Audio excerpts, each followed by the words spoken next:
இன்பமிதே பேரின்பமிதே இயேசு நாமம் இன்பமிதே இன்பமிதே பேரின்பமிதே இயேசு நாமமே. சேர்ந்து சொல்லுவோம்.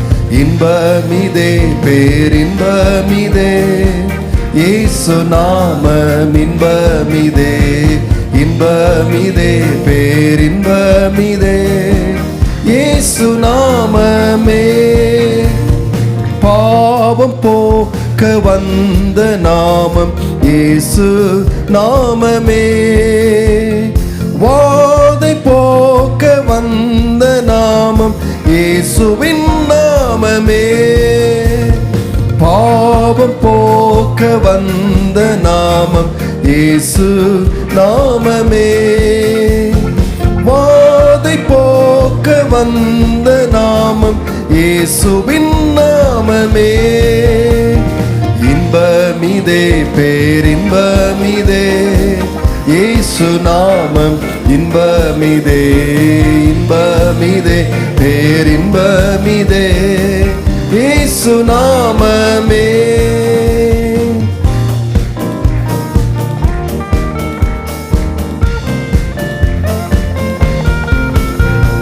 நேற்றும் இன்றும் மாற நாமம் இயேசு நாமமே. தேனிலும் இனிய நாமம் இயேசுவின் நாமமே. நேற்றும் இன்றும் மாற நாமம் இயேசு நாமமே. தேனிலும் இனிய நாமம் இயேசுவின் நாமமே. இன்பமிதே பேரின்பமிதே இயேசு நாமம் இன்பமிதே இன்பமிதே பேரின்பமிதே இயேசு நாமமே. ஜீவ பாதை காட்டும் நாமம் இயேசு நாமமே. ஜீவ பலன் தந்த நாமம் இயேசுவின் நாமமே. ஜீவ பாதை காட்டும் நாமம் இயேசு நாமமே. பலன் தந்த நாமம் இயேசுவின் நாமமே. இன்பமிதே பேரின்பமிதே இயேசு நாமம் இன்பமிதே பேரின்பமிதே இயேசு நாமமே. சொல்ல இன்பமிதே இன்பமிதே பேரின்பமிதே இன்பமிதே இன்பமிதே பேரின்பமிதே இயேசு நாமமே. எல்லாம் எழும்பி நின்று நாம் பாடுவோமா? சாவு பயங்கள் நீக்கும் நாம், தேவ ராஜ்யத்தில் கொண்டு போய் சேர்க்கும் நாமம்.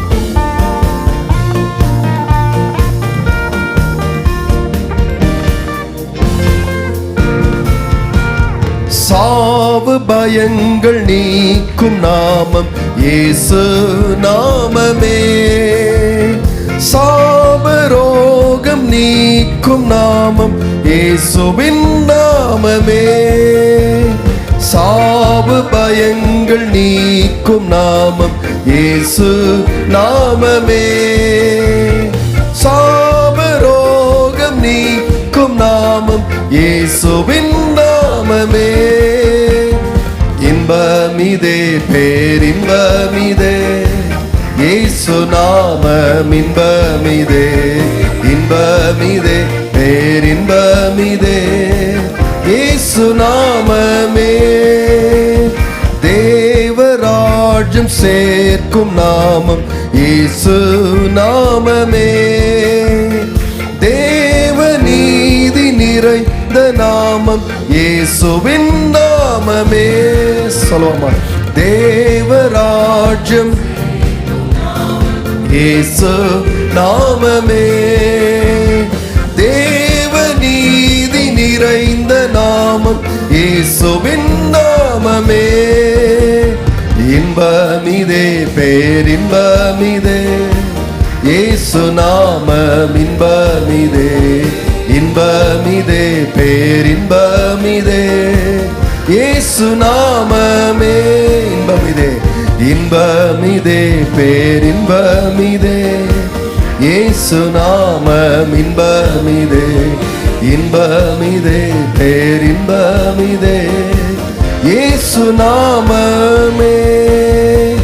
கரங்களை தட்டி ஆண்டவருடைய நாமத்தை மகிமைப்படுத்துவோம். ஹல்லேலூயா. எந்த காலத்திலும் எந்த நேரத்திலும் நன்றியால் அந்த நாமத்தை நான் உயர்த்துவேன். அவருடைய நாமம் எந்த நாமம் சொன்ன ஆதியும் அந்தமும் அவர் ஜோதியும் சொந்தவுமாய் இருக்கின்றார். தாய் தந்தையாய் இருக்கின்றார், தாபரமாய் இருக்கிறார். வாழ்விலும் தாழ்விலும் எல்லா சூழ்நிலையிலும் அந்த ஆண்டவருடைய நாமம் போதுமானதாக இருக்கின்றது. ஹல்லேலூயா.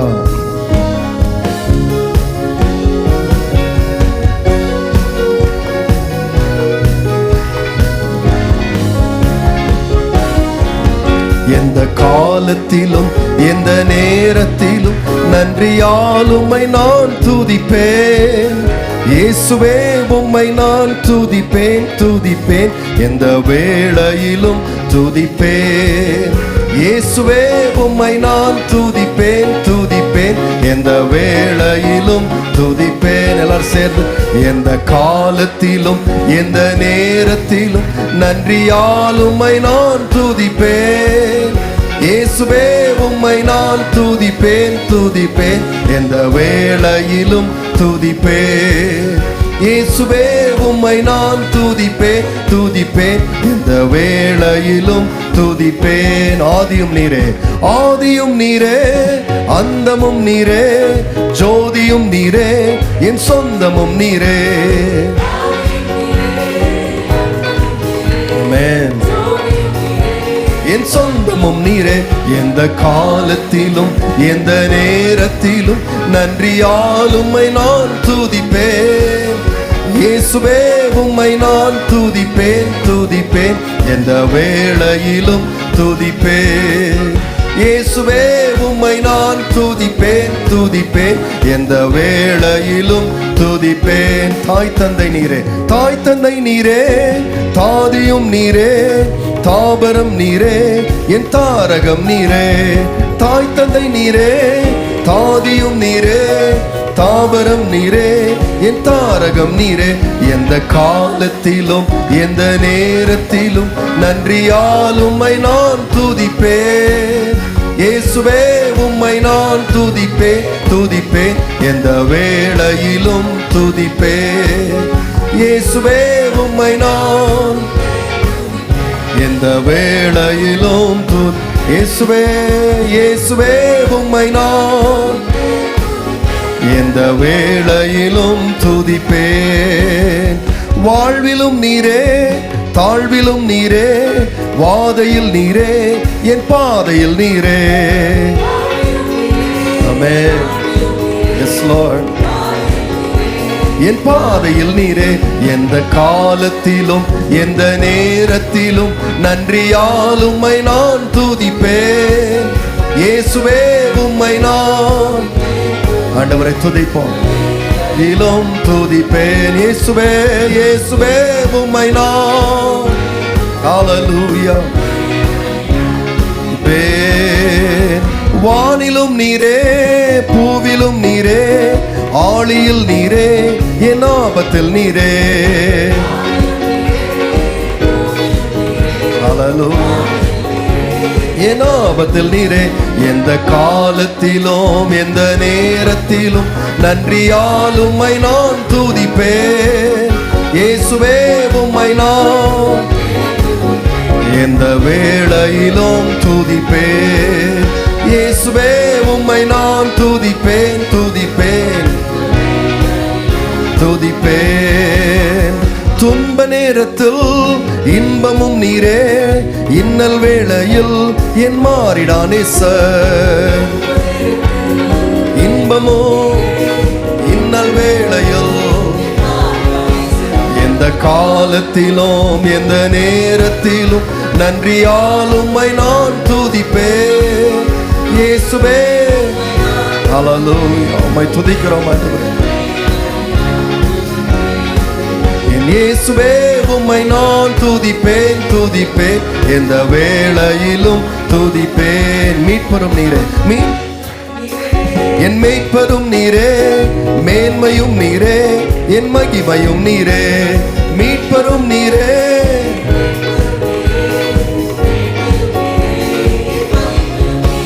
எந்த காலத்திலும் நன்றியால் உம்மை நான் துதிப்பேன். இயேசுவே உம்மை நான் உம்மை துதிக்கிறோம், துதிப்பேன். இயேசுவே உம்மை நான் துதிப்பேன் துதிப்பேன், எந்த வேளையிலும் துதிப்பேன். தேவனும் நீரே, என் ஜீவனும் நீரே, ராஜராஜனும் என் சர்வமும் நீரே. தேவனும் நீரே, என் ஜீவனும் நீரே, ராஜராஜனும் என் சர்வமும் நீரே. எந்த காலத்திலும் எந்த நேரத்திலும் நன்றியால் உம்மை,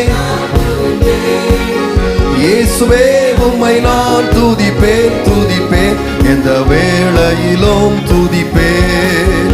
இயேசுவே உம்மை நான் எந்த வேளையிலும் துதிப்பேன். இயேசுவே இயேசுவே துதிப்பேன் துதிப்பேன், எந்த வேளையிலும் துதிப்பேன்.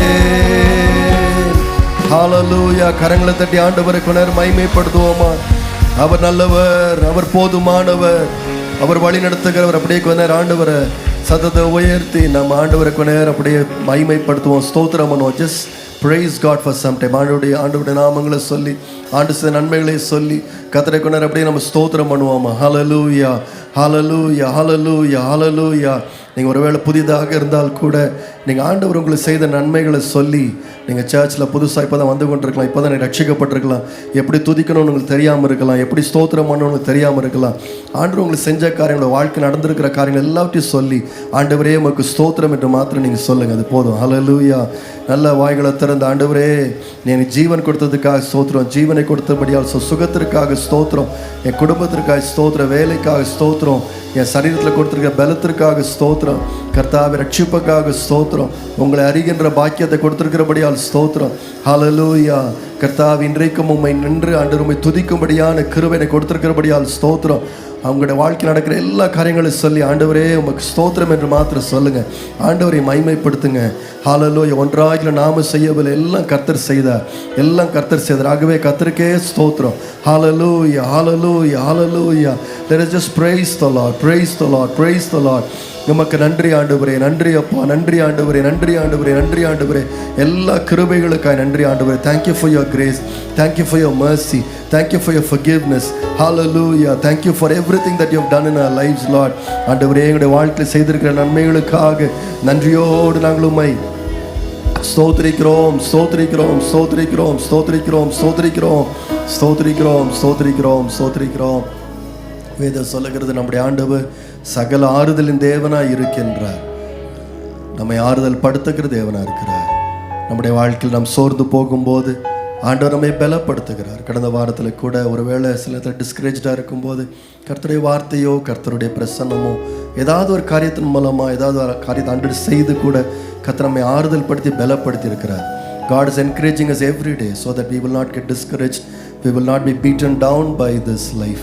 இந்த வாழ்க்கையில் நாம் உடைந்து போகாதபடி கர்த்தர் நம்மை ஆறுதல் படுத்தி தைரியப்படுத்துகிறார். அந்த ஆண்டவரை நாம் அப்படியே ஸ்தோத்திரம் பண்ண, ஆறுதல் அளிக்கும் தேவனும் நீரே, மாறாத நண்பரும் சொந்தமும் நீரே, ஆற்றியை தேற்றி போஷித்து காக்கும் தாயும் தந்தை நீர்தான் ஆண்டவர். இந்த பாடலை ஆண்டவருக்கு நாம் பாடுவோம்.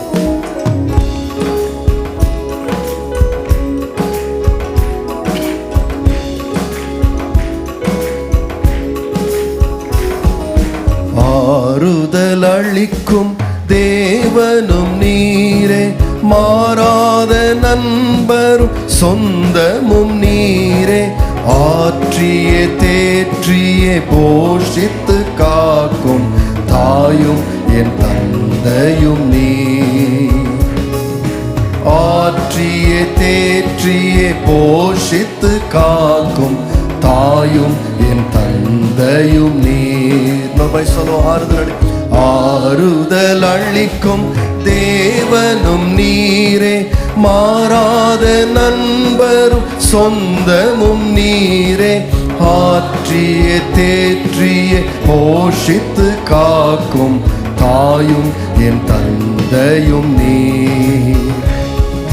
ஆற்றிய தேற்றிய போஷித்து காக்கும் தாயும் என் தந்தையும் நீர். இமை பொழு நேரம் நீர் கைவிட்டாலும் ஈகத்தில் எனக்கு வேறு யாரும் இல்லை. இமை பொழு நேரம் நீர் கைவிட்டாலும் ஈகத்தில் எனக்கு வேறு யாரும் இல்லை. நீரே என் தஞ்சமின் புகலிடமும் ஆறுதல் நீரை கட்டுமே. நீரே என் தஞ்சமின் புகலிடமும் ஆறுதல் நீரை கட்டுமே. ஆறுதல் அளிக்கும் தேவனும் நீரே. மாறாத நண்பரும் சொந்தமும் நீரே. ஆற்றிய தேற்றிய போஷித்து காக்கும் என் தந்தையும் நீர்.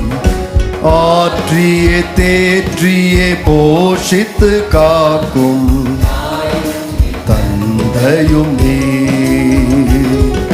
தாய் தன் பாலகனை மறந்திடுவாள், நண்பரும் உற்றாரும் மறந்திடுவார். பாலகனை மறந்திடுவாள், நண்பரும் உற்றாரும் மறந்திடுவார்.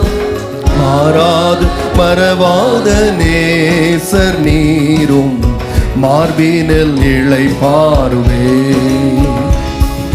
மாறாத மறவாத நேசர் நீரும் மார்பினில் இளைப்பாறுவே. ஆண்டவரை பார்த்து சொல்லும். ஆறுதல் அளிக்கும் தேவனும் நீரே. மாறாத வரும் சொந்தமும் நீரே. ஆற்றிய தேற்றிய போஷித்து காக்கும் தந்தையும் நீர். ஆமென்.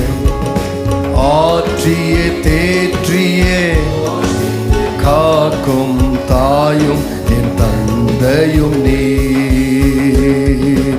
ஹல்லேலூயா. எத்தனை பேர் சொல்ல முடியும்? ஆண்டவர் என்னை ஆறுதல் படுத்தினார், என்னை தைரியப்படுத்தினார்.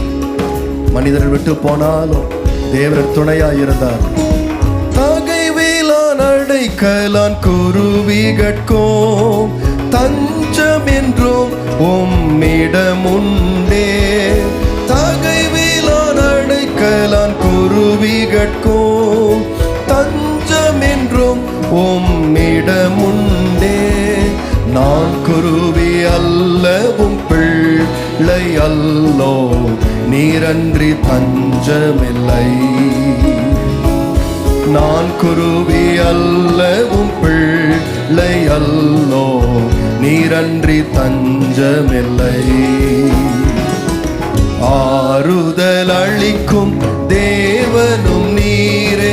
மாறாத நண்பரும் சொந்தமும் நீரே. ஆற்றிய தேற்றிய போஷித்து காக்கும். ஆண்டவரே, ஆற்றிய தேற்றிய போஷித்து காக்கும் தாயும் என் தந்தையும் நீர். ஆறுதல் அளிக்கும். ஆறுதல் அளிக்கும் தேவனும் நீரே. மாறாத நண்பரும் சொந்தமும் நீரே. ஆற்றிய போஷித்து காக்கும் தந்தையும் நீர். ஆற்றுகிறீர் ஆண்டவரே. ஆற்றிய போஷித்து காக்கும் தந்தையும் நீர். சொல்லாற்றிய ஆற்றிய தேற்றிய காக்கும் தாயோ தந்தையும் நீர். கரங்களை தட்டி கர்த்தரை மகிமைப்படுத்துவோம். அவர் ஆற்றி தேற்றுகிற தேவனாய் இருக்கிறார். ஹல்லேலூயா, ஹல்லேலூயா. ஆண்டவரே, சோர்ந்து போன போதெல்லாம் எங்களை நீர் பலப்படுத்தினீர். ஆண்டவரே, எங்களுக்கு ஆதரவாக இருந்தீர். உமக்கு ஸ்தோத்திரம். ஆண்டவரே, you strengthened us Lord with your strength. உம்முடைய பலத்தினால் எங்களை பலப்படுத்தினீர். ஆண்டவரே, இன்றைக்கு கூட எங்களை பலப்படுத்த வல்லமுள்ளவராக இருக்கிறீர். ஆண்டவரே, உமக்கு ஸ்தோத்திரம். ஆண்டவரே, இன்றைக்கு கூட உம்முடைய பலத்தினால நிறைக்கிறீர். ஆண்டவரே, சோர்ந்து போன எல்லாரையும் நீர் பலப்படுத்துகிறீர். ஆண்டவரே, Lord, you strengthen the weak. Lord, you strengthen the discouraged. O Lord, நீ நல்லவர். ஆண்டவரே, நீ நல்லவர். ஆண்டவரே, நீர் பலப்படுத்துகிற தேவனாய் இருக்கிறீர். ஆண்டவரே, ஹல்லேலூயா, ஹல்லேலூயா, ஹல்லேலூயா, ஹல்லேலூயா. உண்மையாக இந்த கால வேளை கூட ஆண்டவருடைய சமூகத்தில் சாட்சியாய் வந்து நாம் சொல்லலாம், கர்த்தர் எனக்கு துணையாக இருந்தார், கர்த்தர் எனக்கு பலனாக இருந்தார். எத்தனை இடர் வந்தாலும் கர்த்தர் எனக்கு அடைக்கலமாக இருந்தார். ஹல்லேலூயா. இந்த உலக மக்களிலே, மனு மக்களிலே ஆண்டவரை போல யாரும் இல்லை. ஹல்லேலூயா. ஓ, உம்மை உயர்த்துகிறோம்.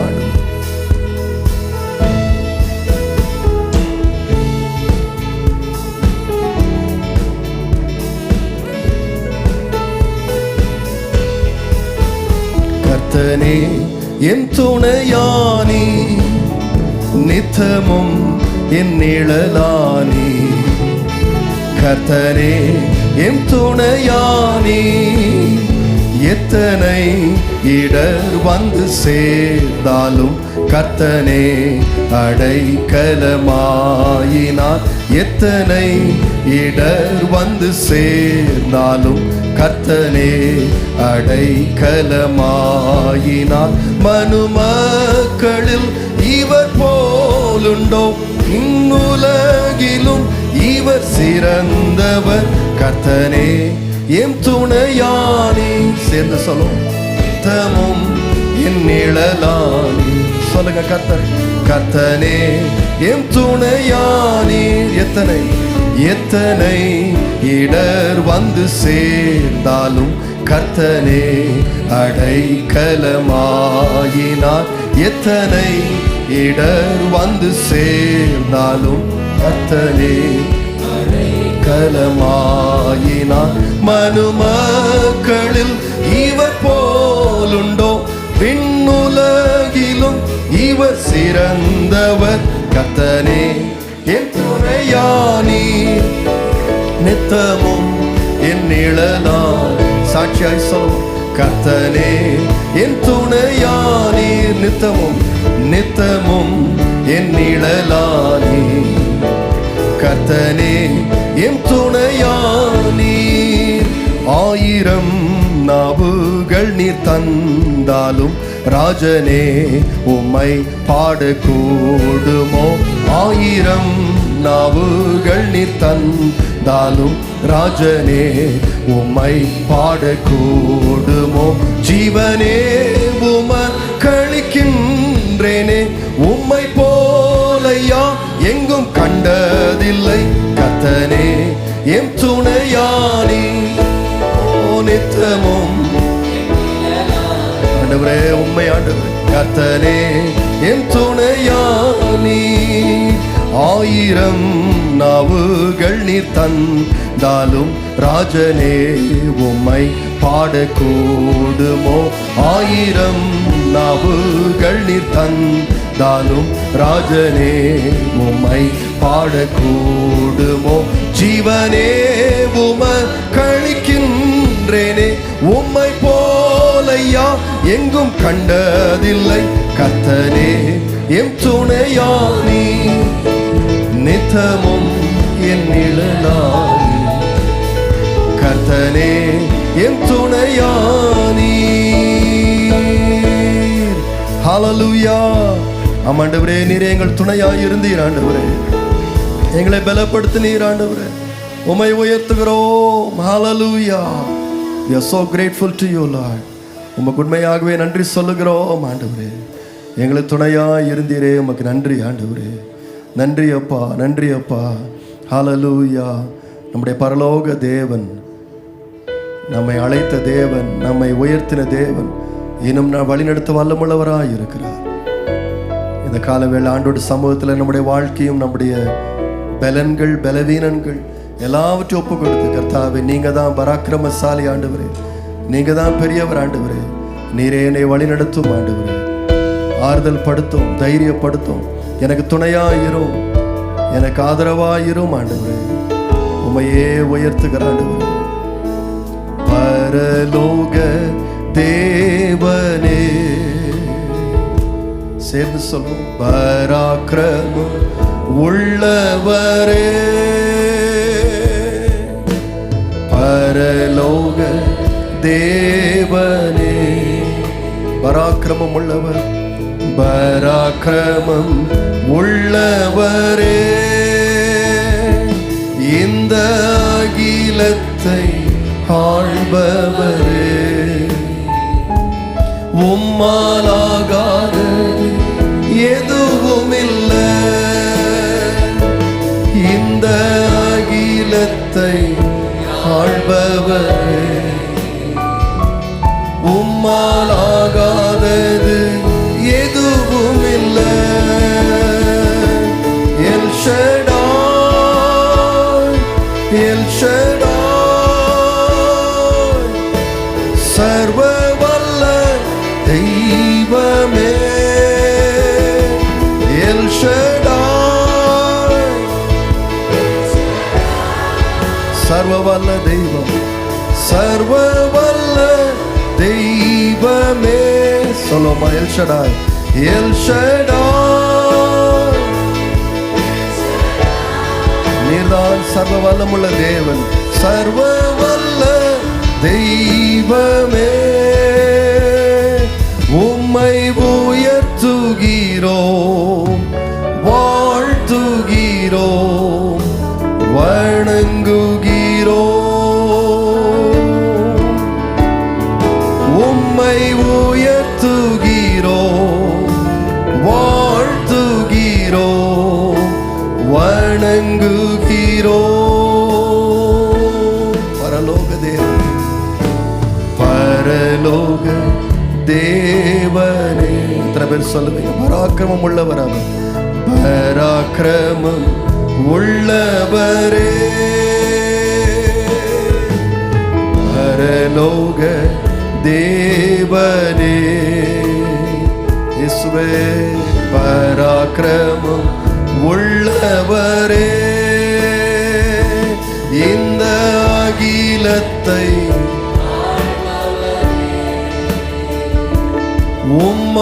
உம்மாலாகாதது எதுவும் இல்லை, இந்த அகிலத்தை ஆள்பவரே, உம்மாலாகாதது, உம்மாலாகாதது. யெகோவா ராஃபா, யெகோவா ராஃபா, சுகம் தரும் தெய்வமே, யெகோவா ராஃபா, சுகம் தரும் தெய்வமே. இன்னொரு மாதிரி சொல்ல, யெகோவா ராஃபா, யெகோவா ராஃபா, சுகம் தரும் தெய்வமே. உம்மை உயர்த்துகிறோம், உம்மை உயர்த்துகிறோம், வாழ்த்துகிறோம், வணங்குகிறோம். உம்மை வாழ்த்துகிறோம், வணங்குகிறோம்.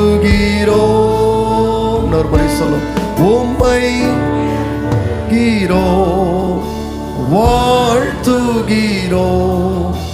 வணங்குகிறோம். உம்மை உயர்த்துகிறோம், உம்மை வாழ்த்துகிறோம், உம்மை வணங்குகிறோம். ஹல்லேலூயா. Thank you Lord. ஆண்டவரே, இப்பொழுது எப்பொழுதும் உம்மையே உயர்த்துகிறோம், என்றைக்கு உயர்த்தப்படுவீராக. இயேசுவின் நாமத்தில் பிதாவே, ஆமென் ஆமென். கர்வோம் அப்படியே கர்த்தருக்கு என்ன நாம் காணிக்கையை நாம் செலுத்தி கர்த்தரை மகிமைப்படுத்துவோம். காணிக்கைக்கு முன்பாக வந்து காணிக்கை எடுக்கலாம். அந்த நேரத்தில் அனௌன்ஸ்மெண்ட்ஸ் நாம் கேட்போம். முக்கிய அறிவிப்புகள். லாங்கம் பிரீச்சர்ஸ் ட்ரெயினிங் கடந்த 16, 17, 18 ஆகிய 3 நாட்களில் லாங்கம் பயிற்சி சிறப்பாக நடைபெற்றது. இந்த பயிற்சியில் லெவல் 1 மற்றும் லெவல் 2 ஆகிய இரு நிலைகளும் நடத்தப்பட்டது. லெவல் 2 பயிற்சியை லாங்கம் அமைப்பின் இந்திய பிராந்திய தலைவர் இந்தியா ரீஜனல் ஹெட் அவர்கள் வந்து சிறப்பாக நடத்தினார். லெவல் 1 பயிற்சியை பாஸ்டர் மைக்கேல் தாமஸ் ராஜ் அவர்கள் கற்பித்தார். மேலும் லாங்கம் அமைப்பின் ஆசிய கண்ட தலைவர் பாஸ்டர் பென்ஸ் அவர்கள் வருகை தந்து எங்களை உற்சாகப்படுத்தினார். கர்நாடகா மற்றும் தமிழ்நாட்டின் பல பகுதிகளிலிருந்து மொத்தம் 65 பேர் இந்த பயிற்சியில் கலந்து கொண்டனர். தேவனுடைய கிருபையினால் இந்த 3 நாள் பயிற்சி வெற்றிகரமாக நிறைவு பெற்றது. கலந்து கொண்ட அனைவரும் இந்த பயிற்சி ஒரு வித்தியாசமான பயிற்சியாகவும் மிகவும் பிரயோஜனமாகவும் இருந்ததாக தெரிவித்தார்கள். இப்பொழுது இதில் கலந்து கொண்ட சிலரின் சாட்சிகளை நாம் கேட்கலாம். அநேக புது புது காரியங்களை பைபிளில் இப்படியெல்லாம் இருக்குதா என்பதை கூட பார்த்து கற்றுக்கொள்ள புரிந்து கொள்ள ஆண்டவர் கிருபை செய்தார். This teaching helps me to go for more study on circumstances in everything. எனக்கு எப்படி பிரசங்கம் பண்ணணும் அப்படின்ற ஒரு தாட்ஸு, அதாவது வந்து எப்படி ப்ரிப்பேர் பண்ணணும், இது எல்லாமே கூட எனக்கு ஒரு நல்ல ஐடியா கிடைச்சிது. பாஸ்டர் மைக்கேல் தாமஸ் சார் ரொம்ப சூப்பராக லைக் டீட்டெயிலாக எக்ஸ்பிளைன் பண்ணாங்க. அண்ட் எத்தனை டவுட் கேட்டாலும் அவங்க ஒரு நல்ல ஒரு பொலைட் ஸ்மைலோட ஹார்ஷா எதுவும் சொல்லாமல் எக்ஸ்பிளைன். இந்த 3 நாள் வந்து ரொம்ப ஆசீர்வாதமாக இருந்துச்சு. எப்படி நம்ம வந்து பைபிளில் நம்ம ப்ரீச் பண்ணணும், எப்படி நம்ம வந்து பைபிள் அண்டர்ஸ்டாண்டிங் பண்ணிக்கணும், எப்படி நம்ம வந்து பைபிளில் வந்து ஒரு மெசேஜை நம்ம ப்ரிப்பேர் பண்ணுறதுக்கு முன்னாடி எந்தெந்த ஸ்டெப்ஸ் நம்ம வந்து ஃபாலோ பண்ணணுன்ட்டு ரொம்ப கிளியராக வந்து நம்ம சொல்லி கொடுத்தாங்க. 3 டேஸ்மே it was really a blessing and lot of learnings.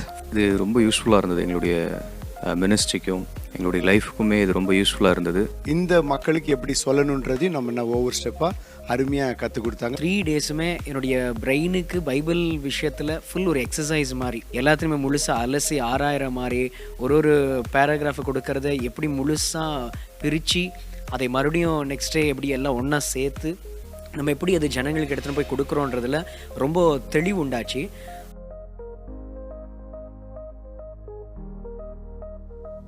உங்கள் காலை பொழுதை தேவனுடைய பிரசன்னத்தோடும் தேவ வார்த்தையோடு துவங்குங்கள். நமது சபையில் கடந்த ஜனவரி 1 முதல் அனுதின வேத தியானங்கள் word for life daily devotion from Genesis to revelation வாழ்க்கைக்கு வார்த்தை எனும் தலைப்பில் நமது போதகர் அவர்களால் நடத்தப்படுகிறது. இந்த தியானங்கள் மைக்கேல் தாமஸ் ராஜ் எனும் யூடியூப் சேனலில் ஒளிபரப்பப்படுகிறது. இதை பற்றிய விவரங்கள் மற்றும் அலர்ட்ஸ் பெற திரையில் காண்பிக்கப்படும் QR கோடை ஸ்கேன் செய்து வாட்ஸ்அப் குரூப்பில் இணைந்து கொள்ளுங்கள். இந்த தியானங்கள் தமிழ் மற்றும் ஆங்கிலத்தில் ஸ்பாட்டிஃபையிலும் கேட்கலாம். மேலும் www.michaelthomasraj.com எனும் இணையதளத்திலும் எழுத்து வடிவில் படிக்கவும் வசதிகள் செய்யப்பட்டுள்ளது. இந்த தியானங்கள் மூலமாக அநேகர் ஆசீர்வதிக்கப்பட்டுள்ளனர். தொடர்ந்து இந்த சேனல் மூலமாக இன்னும் அநேகர் ஆசீர்வதிக்கப்படும்படி இந்த சேனலை சப்ஸ்கிரைப் செய்து உங்கள் நண்பர்கள் மற்றும் உறவினர்களுக்கு ஷேர் செய்யவும். இந்த வாரம் முதல் வெள்ளிக்கிழமை தோறும் சிறப்பு கொஸ்டின் ஆன்சர் செஷன் நடைபெறும். ஆதியாகமம் புத்தகத்தில் இருந்து உங்களுக்கு ஏதேனும் கேள்விகள் இருந்தால் பார்வையாளர்கள் உங்கள் கேள்விகளை கமெண்ட் செக்ஷனில் பதிவிடும்படி கேட்டுக்கொள்கிறோம். Renewal publishing renewal vacation Bible school RVBS என்பது குழந்தைகளுக்கான ஊழியத்தில் கற்றாளர் மையப்படுத்தப்பட்ட அணுகுமுறையை லேர்னர் சென்ட்ரிக் மெத்தட் முன்னேற்றுவதற்காக வடிவமைக்கப்பட்ட ஒரு தனித்துவமான தளமாகும். RVBS ஸ்டேஷன் VBS முறையை பின்பற்றுகிறது. இது குழந்தைகளின் கவனிக்கும் திறனையும் கற்றல் திறனையும் மேம்படுத்தும் வகையில் சிந்தனையுடன் அமைக்கப்பட்டுள்ளது. இதில் குழந்தைகள் song station, lesson station, activity station, missionary station, game station என சுவாரஸ்யமான நிலையங்களுக்கு மாறி மாறி செல்வார்கள். ஒவ்வொரு ஸ்டேஷனும் அந்த நாளின் ஒரே பைபிள் பிரின்சிபலை மீண்டும் மீண்டும் வலுப்படுத்துகிறது. இதன் மூலம் குழந்தைகள் வேதாகம சத்தியங்களை பல்வேறு படைப்பாற்றலான மற்றும் தொடர்புடைய முறைகளில் புரிந்து கொள்கிறார்கள். இந்த பாடங்கள் பாஸ்டர் மைக்கேல் தாமஸ் ராஜ் அவர்களால் கவனமாக தயாரிக்கப்பட்டவை. குழந்தைகளுக்கான வலுவான வேதாகம அடித்தளத்தையும் நடைமுறை வாழ்க்கை பயன்பாட்டையும் உறுதி செய்யும் வகையில் அவை அமைக்கப்பட்டுள்ளன. RVBS வழங்குவது இலவச ஆசிரியர் மேனுவல், குழந்தைகளுக்கான ஒர்க் புக், ஆங்கிலம், தமிழ், கன்னடம், இந்தி மற்றும் தெலுங்கு மொழிகளில் மேனுவல் மற்றும் ஒர்க் புக் கிடைக்கும். மேலும் தகவல்களுக்கு தொடர்பு கொள்ளவும் சகோதரி ஜாஸ்பர் 8682032531 அல்லது திரையில் காண்பிக்கப்படும் இமெயில் ஐடியை தொடர்பு கொள்ளவும். படைப்பாற்றலுடனும் அர்த்தமுள்ள கற்றலுடனும் குழந்தைகளை விசுவாசத்தில் வளர்க்க அனைவரும் ஒன்றிணைவோம். உங்கள் காணிக்கை, தசம பாகம் மற்றும் பில்டிங் ஃபண்ட் காணிக்கைகள் ஆன்லைன் மூலமாக கொடுக்க விரும்புகிறவர்கள் திரையில் காண்பிக்கப்படும் நம் சபையின் வங்கி கணக்கு அல்லது QR கோடை ஸ்கேன் செய்து அனுப்பலாம். சபையில் நடைபெறும் ஆராதனைகளும் ஜெபங்களிலும் விசேஷித்த கூட்டங்களிலும் வாரம் பர்த்டே கொண்டாடுறவங்க யாராவது இருக்கிறீங்களா? Anybody celebrating your birthday this week? எழுமன் இருக்கலாம். பாடுவோம். Oh, happy birthday to you, a happy birthday to you. Every day of the year, may you feel Jesus near. Birthday to you, a happy birthday to you, and the best day you ever had. Correct day அவரை வாழ்த்துவோம். God bless you. கர்த்தர் ஆசீர்வதிப்பார். Wedding anniversary கொண்டாடுறவங்க யாராவது இருக்கீங்களா? Anybody celebrating your wedding anniversary this week? அவருக்காக நான் பாடுவோம். We wish you grace from Lord God above. God bless your marriage, God bless your home. Let many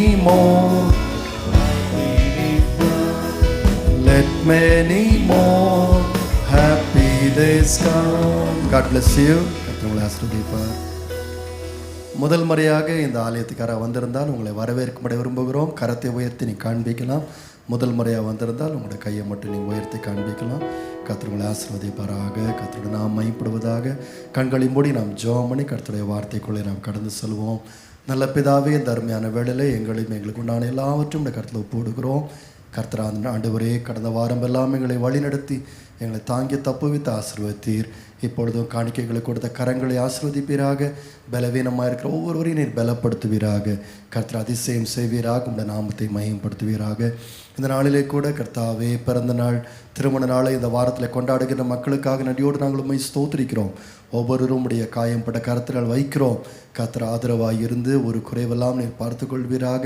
அதிசயம் செய்வீராக. கர்த்தாவே, ஒவ்வொருடைய வாழ்க்கையிலும் கர்த்தாவே, அவருடைய திருமண வாழ்க்கையாக இருந்தாலும் தனிப்பட்ட வாழ்க்கையாக இருந்தாலும் அவருடைய உயர்த்தி ஆண்டவரே அவர்களை ஆசீர்வதித்து நன்மை செய்யும்படியாய் செபிக்கிறோம். ஆண்டவரே, உமக்கே ஸ்தோத்திரம். உம்முடைய நாமம் மையப்படுவதாக.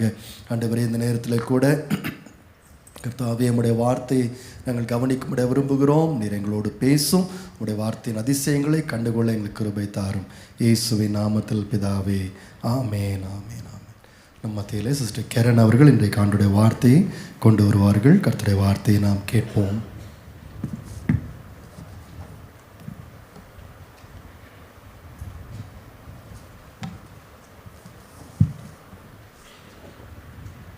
Praise the Lord.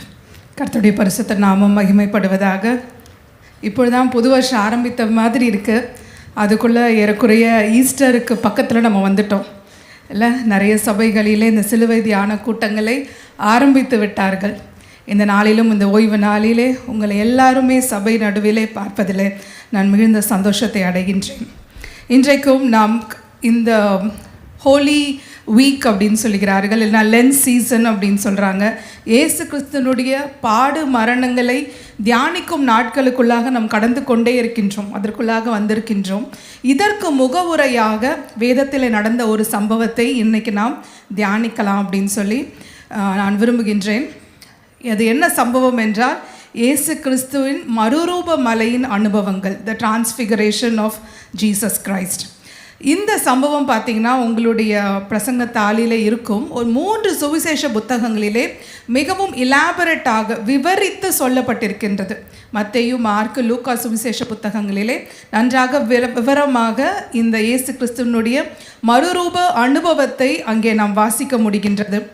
ஆனால் இந்த மறுரூப அனுபவத்திற்கு சில நாட்களுக்கு முன்பாக, கிட்டத்தட்ட ஒரு 6-8 நாட்களுக்கு முன்பாக, இயேசு கிறிஸ்துவுக்கும் தன்னுடைய சீஷர்களுக்கும் ஒரு கான்வர்சேஷன் நடைபெற்றது. சில காரியங்களை குறித்து அவர் கேட்டார். அந்த காரியங்களுக்கு அவங்க என்ன பதில் சொன்னாங்க, அங்கிருந்து மறுரூப மலையின் அனுபவம் எப்படி இருந்தது அப்படின்னு சொல்லி வேதத்தின் வெளிச்சத்திலே இன்றைக்கு நாம் பார்க்கலாம். சரிங்களா? ஸோ இயேசு கிறிஸ்து கேட்ட கேள்வி நார்மலாக நாமும் மற்றவர்களை பார்த்து கேட்கிற கேள்வி தான். புதுசாக ஒருத்தட்ட அறிமுகம் ஆகுறீங்கன்னு வச்சுக்கோங்களேன், அவங்களோட கொஞ்ச நாள் நம்ம ட்ராவல் பண்ணும்போது, அவர்களோடு நெருங்கி பழகும்போது நம்ம எல்லாருக்கும் ஒரு ஆவல் இருக்கும். அவங்க நம்மளை பற்றி என்ன நினைக்கிறாங்க அப்படின்னு கேட்குறதுக்கு we all have this urge. ஒரு ஆவல் இருக்கும். இவ்வளோ நாள் பழகிட்டோமே, நம்மளை பற்றி என்ன நினைக்கிறாங்க. ஏன்னா ஒருவரோடு ஒருவர் நம்ம பேசும்போது ஒரு காரியத்தை நம்ம மறந்துடக்கூடாது. அவங்க நம்மளை கணக்கில் எடுத்துக்கொண்டே இருக்கின்றார்கள். கொஞ்சம் கொஞ்சமாக நம்மை குறித்த தகவல்களை அவங்கள்ட்ட நம்ம பரிமாறுகின்றோம். நாம் எப்படி இருக்கின்றோம், எப்படி நடந்து கொள்கிறோம், எதற்கு கோவப்படுகிறோம், எப்படி சந்தோஷப்படுகிறோம், இப்படி எல்லா டீட்டெயில்ஸையும் நம்ம பேசிகிட்டு இருக்க ஒருத்தருக்கு நம்ம பாஸ் பண்ணிகிட்டே இருக்கோம். சரிதானே? அப்போ அந்த டீட்டெயில்ஸை வைத்து அவங்க நம்மை குறித்து ஒரு இமேஜ் ஃபார்ம் பண்ணி வச்சுருப்பாங்க. இவங்கன்னா இப்படி தான், இவங்களுக்கு இது பிடிக்கும், இது பிடிக்காது, இப்படிப்பட்ட சுபாவம் உள்ளவர்கள் அப்படின்னு அவங்க மனசில் ஒரு கணக்கு வரும். அதே போல தான் இயேசு கிறிஸ்து தன்னுடைய சீஷர்களுக்கு அழைப்பை கொடுத்து அவர்களோடு பிரயாணம் செய்து கொண்டிருக்கின்றார். இப்பொழுது அவங்கள பார்த்து ஒரு கேள்வி கேட்கின்றார். அது என்ன கேள்வி அப்படின்னு சொல்லி பார்க்கலாம். என்னோடு கூட திருப்பிக் கொள்ளுங்கள்.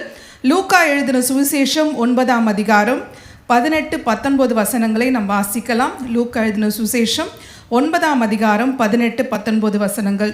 பின்பு அவர் தமது சீஷரோடே கூட தனித்து ஜெபம் பண்ணி கொண்டிருக்கையில் அவர்களை நோக்கி, ஜனங்கள் என்னை யார் என்று சொல்லுகிறார்கள் என்று கேட்டார். அப்போ இயேசு கிறிஸ்துவனுடைய மனதிலும் இந்த ஒரு ஆவல் இருந்துச்சு. நம்மளை பற்றி என்ன பேசிக்கிறாங்க, என்ன அவர்கள் நம்மை குறித்து யோசிக்கிறார்கள் அப்படின்னு சொல்லி முதலாவது யாரை பற்றி கேட்குறாருன்னா, ஜனத்திரள், சுற்றி இருக்கிறவர்கள், இவருடைய அற்புத அடையாளங்களை பார்த்தவர்கள், இயேசு கிறிஸ்துவனுடைய அநேக பிரசங்கங்களை கூட இருந்து கேட்ட இந்த ஜனங்கள் எல்லாரும் தன்னை குறித்து என்ன சொல்லுகிறார்கள் அப்படின்னு இயேசு கிறிஸ்து கேட்கிறார். அதற்கு சீஷர்கள் என்ன சொல்றாங்க பாருங்க, 19ஆம் வசனத்திலே.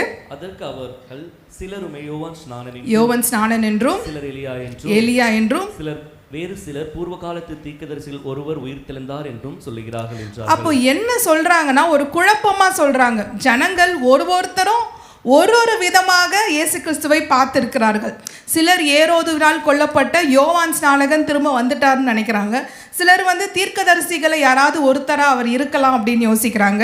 இன்னும் மத்தேயு 16-14 வாசிக்கும் போது குறிப்பிட்ட விதமாக எரேமியா தீர்க்கதரிசி மீண்டும் வந்து விட்டார் அப்படின்னு சொல்லி சொல்கிறாங்க. இதையெல்லாம் கேட்குறது இயேசு கிறிஸ்து மாத்திரம் இல்லை, ஏரோதுவும் இந்த காரியங்களை எல்லாம் அவன் கவனித்து கொண்டிருக்கின்றான். அவன் 7, 8, 9 வசனங்களை நாம் வாசிக்கும் போது கடைசியாக 9ஆம் வசனத்தை பார்க்கலாம். யோவானை தான் நான் சிரச்சேதம் பண்ணிட்டேனே, இவன் இப்படிப்பட்டவர்களை செய்கிறான் என்று கேள்விப்படுகிறேனே, இவன் யார்?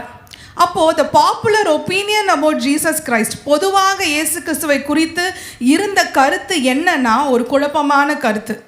இந்த 4 பார்வை இல்லாதவர்கள் ஒரு யானையை எப்படி பார்த்தார்கள் அப்படின்ற ஒரு சம்பவம் நமக்கு தெரியும். அப்போ அந்த பார்வையற்றவர்கள் என்ன பண்ணுறாங்க, ஒரு யானை கிட்ட போய் நிற்கிறாங்க. அப்போ ஒருவர் ஒரு பக்கத்துலேருந்து அவருடைய கால்களை பிடிச்சிட்டு என்ன சொல்கிறார், யானை எப்படி இருக்கும்னா தூண் மாதிரி இருக்கும். ஒருத்தர் காதுகளை பிடிச்சிட்டு என்ன சொல்கிறாரு, யானை எப்படி இருக்கும்னா விசிறி மாதிரி இருக்கும். இன்னொருத்தர் அந்த தும்பிக்கையை பார்த்து என்ன சொல்கிறாரு, இல்லை ஒரு ட்ரம்பட் மாதிரி யானை இருக்கும். அப்போ இந்த 4 பேரும் வேறு வேறு கோணத்தில் யானையினுடைய ஒரு பகுதியை தான் பார்க்குறாங்க. பார்த்துட்டு அவங்களால முழுமையாக பார்க்கக்கூடிய அந்த பார்வை இல்லாததுனால ஒவ்வொருத்தரும் ஒவ்வொரு விதமாக அந்த யானையை விவரிக்கின்றார்கள். அதே போல தான் இந்த சீஷர்களும் இருக்கிறாங்க, இந்த ஜனத்திரளும் இருக்கிறாங்க. ஏன்னா அவங்களுக்கு என்ன பார்வை இல்லை அப்படின்னா, விசுவாச மனக்கண்கள் இன்னும் அவங்களுக்கு திறக்கப்படலை. அதனால் இயேசு கிறிஸ்து யார் என்ற உண்மை இந்த ஜனத்திரளுக்கு தெரியவில்லை. இன்னும் சொல்ல போனால் ஆண்டவர் அதை அவர்களுக்கு மறைத்து வைத்தார் அப்படின்னே சொல்ல முடியும். பிதாவானவர் ஒருவனை என்கிட்ட கொண்டு வரலனா யாரும் வர முடியாது அப்படின்னு இயேசு கிறிஸ்து சொல்லுகின்றார். ஆகவே பொதுவாக பார்க்கிறவர்கள் ஒவ்வொரு ஒப்பீனியனை அவங்க சொல்கிறாங்க. ஆனால் அதை பார்த்து விட்டு இயேசு கிறிஸ்து இதெல்லாம் கேட்டுட்டு ஆனால் அதுக்கப்புறம் அவர் சொல்கிறாரு, இவங்க சொல்கிறது எனக்கு அவ்வளோ இம்பார்ட்டண்ட் இல்லை.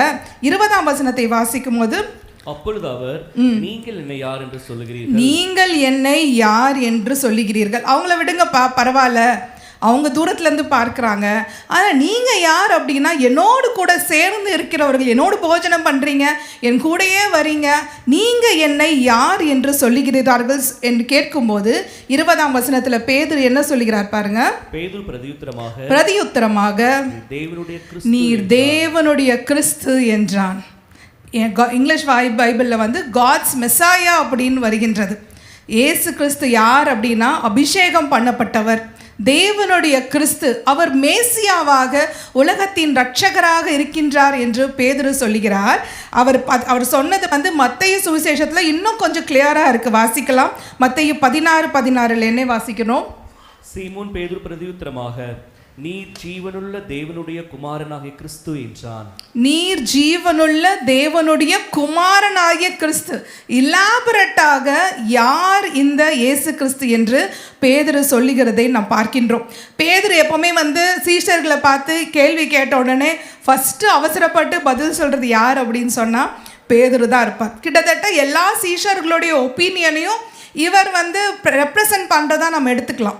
அப்போ சீஷர்களுக்கு ஓரளவு தெரிகின்றது. என்ன தெரிகிறது என்றால், இவர் சாதாரண மனிதன் கிடையாது, இவர் தேவனுடைய ஒரு சாயல் இவரிடத்தில் இருக்கிறது, அற்புத அடையாளங்களை எல்லாம் செய்கின்றார். அப்போ கூட இருந்து அவருடைய போதனைகளை எல்லாம் இவர்கள் கேட்டுக்கொண்டிருக்கிறார்கள், அவர் செய்கின்ற காரியங்களை எல்லாம் அவர்கள் பார்த்து கொண்டிருக்கிறார்கள்.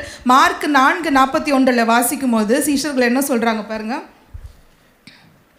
மார்க் 4ஆம் அதிகாரம் 41ஆம் வசனத்துல, அவர்கள் மிகவும் பயந்து இவர் யாரோ, காற்றும் கடலும் இவருக்கு கீழ்ப்படுகிறதே என்று ஒருவரோடு ஒருவர் சொல்லி கொண்டார்கள். அப்போ கொஞ்சம் கொஞ்சமா அவங்க எதுல வளர்றாங்கன்னா, இயேசு கிறிஸ்து யார் என்று அந்த தெரிந்து கொள்ளுதலிலே அவர் வளர்கிறதை நாம் பார்க்கின்றோம். ஆனாலும் முழுமையான வெளிப்பாடு இன்னும் அவங்களுக்கு தெரியலை. முழுமையாக இயேசு கிறிஸ்து யார் என்று இன்னும் இந்த சீஷர்கள் விளங்கி கொள்ளவில்லை. பேதுரு சொன்னது சரிதான், ஆனால் அந்த வார்த்தைகளுக்கான அந்த பதத்திற்கான அர்த்தம் என்ன என்று கூட சீஷர்களுக்கு முழுமையாக தெரியலை. ஏனென்றால் அது தெரிந்திருந்தா இயேசு கிறிஸ்து காட்டிக்கொள்ளப்படும் அந்த சூழ்நிலையிலோ, அவர் சிலுவையில் அறையப்படும் அந்த சூழ்நிலையிலோ இந்த சீஷர்கள் அவரை விட்டு ஓடி இருக்க மாட்டார்கள். இவங்களுக்கு இன்னும் அதனுடைய வெயிட்டேஜ், அதனுடைய வேல்யூ என்னன்னு தெரியாததுனால தான் இவர்கள் சிதறடிக்கப்பட்டார்கள் அப்படின்னு சொல்லி பார்க்கின்றோம். இயேசு கிறிஸ்து உயிர்த்தெழுந்து வந்து பிறகு பரமேறின பின்புதான் இயேசு கிறிஸ்து தேவனுடைய குமாரன், அவருடைய தெய்வத்துவத்தை இந்த சீஷர்கள் முழுமையாக புரிந்து கொண்டார்கள். இப்போ ஒருத்தர் வந்து இப்படி தான் என்ன பண்ணாராம், ஒரு பிரயாண கப்பலில் அவர் ஏறி போகின்றார். அந்த ஷிப்புக்கு போகிறதுக்கு அவருக்கு ஃப்ரீயாக ஒரு டிக்கெட் கிடைக்குது.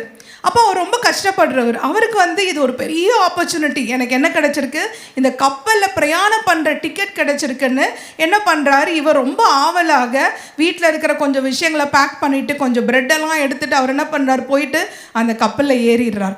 அந்த கப்பல் நன்றாக ஒரு வாரம் அப்படியே பிரயாணப்பட்டு அது செல்ல வேண்டிய இடத்துக்கு போய் சேர்கிறது. அது சேர்றதுக்கு முன்பாக இந்த கப்பலுடைய கேப்டன் வந்து இவரை பார்க்குறார்.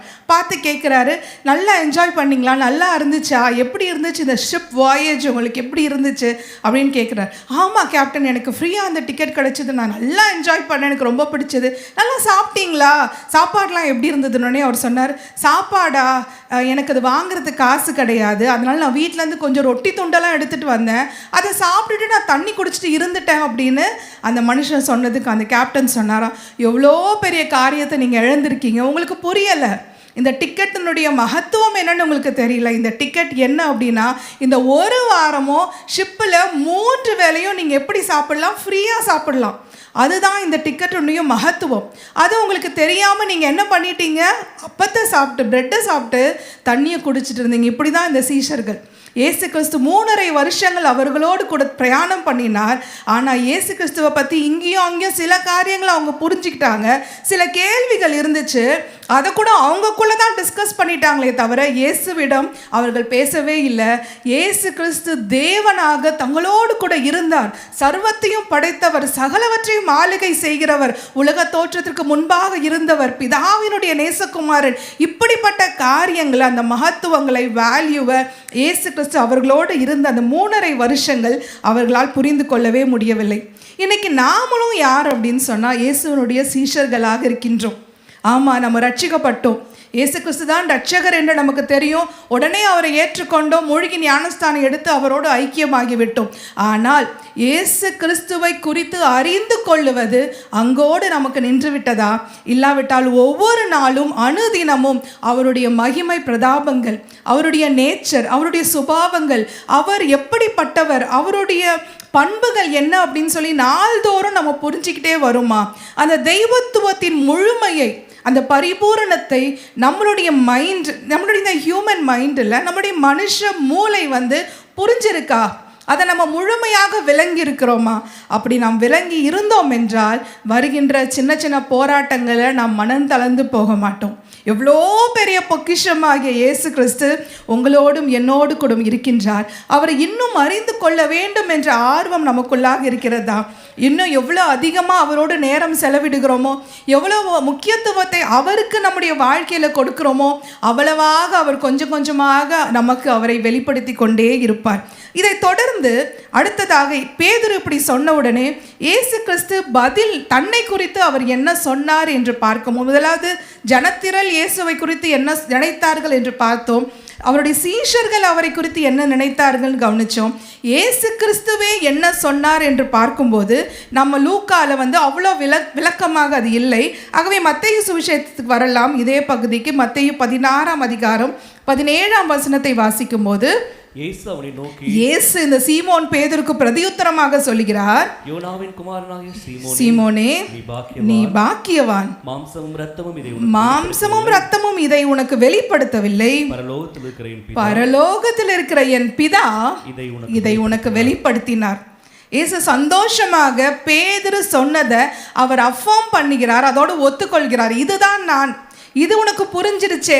ஆனால் அந்த இடத்துல கூட பேதுருவை இயேசு கிறிஸ்து மகிமைப்படுத்தலை. பேதுருக்கு புரிஞ்சிருச்சே அப்படின்னு சொல்லாமல், உன்னுடைய மாம்சமும் இரத்தமும் அல்ல, பரலோகத்தில் இருக்கிற என் பிதா தான் என்ன செய்தார் என்றால் இதை உனக்கு சொன்னார், அவர்தான் வெளிப்படுத்தினார். அதனால தான் உனக்கு என்ன தெரிகிறது, நான் யார் என்று உனக்கு தெரிகிறதுன்னு சொல்லிட்டு தொடர்ந்து 19ஆம் வசனத்தில் என்ன சொல்கிறார் பாருங்க. பரலோக ராஜ்யத்தின் திறவுகோல்களை நான் உனக்கு தருவேன், நான் உனக்கு தருகின்றேன். உலோகத்தில் நீ கட்டுகிறது எதுவோ அது பரலோகத்திலும் கட்டப்படும். ஒரு விசேஷமான ஊழியத்தை பேதுருக்கு கொடுத்து விட்டு சொல்கிறார், பூலோகத்தில் நீ கட்டவிழ்ப்பது எதுவோ அது பரலோகத்திலும் கட்டவிழ்க்கப்பட்டிருக்கும் என்றார். அப்படின்னு சொல்லி இயேசு கிறிஸ்து என்ன சொல்லுகிறார், பேதுருக்கு ஒரு பிரத்யட்சமான ஊழியத்தை அங்கே சொல்லுகின்றார். தொடர்ந்து வாசிக்கும் போது பாருங்க, அப்பொழுது தாம் கிறிஸ்துவாக இயேசு என்று ஒருவருக்கும் சொல்லாதபடிக்கு தம்முடைய சீஷர்களுக்கு 18ஆம் வசனம் வாசிக்கல, அதை வாசிக்கலாம். மேலும் நான் உனக்கு சொல்லுகிறேன், நீ பேதுருவாய் இருக்கிறாய், இந்த கல்லின் மேல் என் சபையை கட்டுவேன். அப்போ பேதுரு தான் முதல் முறையாக என்ன சொல்லுகிறார், இயேசு கிறிஸ்து தான் மேசியா அப்படின்ற வெளிப்பாடை அவள் சொன்னதினால அந்த வெளிப்பாடு தான் சபையினுடைய அஸ்திபாரமாக இருக்கிறது. அந்த வெளிப்பாடின் மேல் தான் நீங்களும் நானும் இந்த சபையும் கட்டப்பட்டிருக்கிறோம். அது என்ன வெளிப்பாடு? இயேசுவே மெய்யான தேவன், அவர் கிறிஸ்து, அவர் மேசியாவா இருக்கின்றார். இந்த வெளிப்பாடு பேதுருவுக்கு கிடைத்தபடியினால் இயேசு கிறிஸ்து சொல்லுகிறார், இதன் மேல் நான் என்னுடைய சபையை கட்டுவேன் அப்படின்னு சொல்லுகிறார். தொடர்ந்து 22-28 வாசிக்க வேண்டாம்.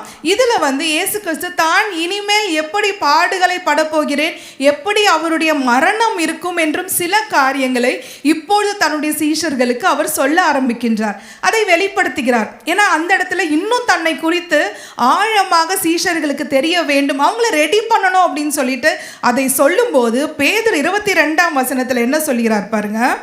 அப்பொழுது பேதுரு அவரை தனியே கூட்டிட்டு போயிட்டு, ஆண்டவரே, இது உமக்கு நேரிடக்கூடாது, இதெல்லாம் உமக்கு நேரிடக்கூடாது, இது உமக்கு சம்பவிப்பதில்லை என்று அவரை கடிந்து கொள்ள தொடங்கினார். சாதாரணமாக இயேசு கிறிஸ்துவை பேதுரு அந்த இடத்துல நினைச்சிட்டார். இப்போதான் அவருக்கு என்ன கிடைச்சது, ஒரு பெரிய வெளிப்பாடு. அவர்தான் கிறிஸ்து, அவர்தான் மேசியா, உலகத்தின் ரட்சகன்ற வெளிப்பாடு கிடைத்த இதே பேதுரு டக்குன்னு எப்படி மாறிடுறாரு? இல்லை, அதில் ஒரு பிரச்சனை இருக்குது, ஒரு பாடு இருக்கின்றது, ஒரு உபத்திரவம் இருக்கிறது, இயேசு தங்களை விட்டு எடுக்கப்பட்டு போவாரே அப்படின்னு யோசிக்கும் போது அவர் என்ன பண்ணுறாரு, டக்குன்னு இதெல்லாம் நடக்கக்கூடாது அப்படின்னு மாற்றி சொல்லுகிறதை பார்க்கின்றோம். இன்றைக்கி கூட சில சமயங்களில் பேதுருவை போல தான் நாம் இருக்கின்றோம். பாருங்க, சிலர் திருமணத்துக்கு ஆயத்தமாகிறார்கள், சிலர் வந்து குழந்தை பெற்றுக்கொள்ளணும்னு திருமணமான பேர் நினைக்கிறாங்க. ஆனால் என்ன அப்படின்னு சொன்னால், அந்த கல்யாணம் அவங்களுக்கு பிடிச்சிருக்கு, குழந்தை பெற்றுக்கொள்வது அந்த பேரண்ட்ஹுட் அவங்களுக்கு பிடிச்சிருக்கு. ஆனால் அதோடு கூட வருகின்ற கடமைகள், அந்த ரோல்ஸ் அண்ட் ரெஸ்பான்சிபிலிட்டிஸ் பொதுவாக யாருக்கும் பிடிக்கிறதில்ல.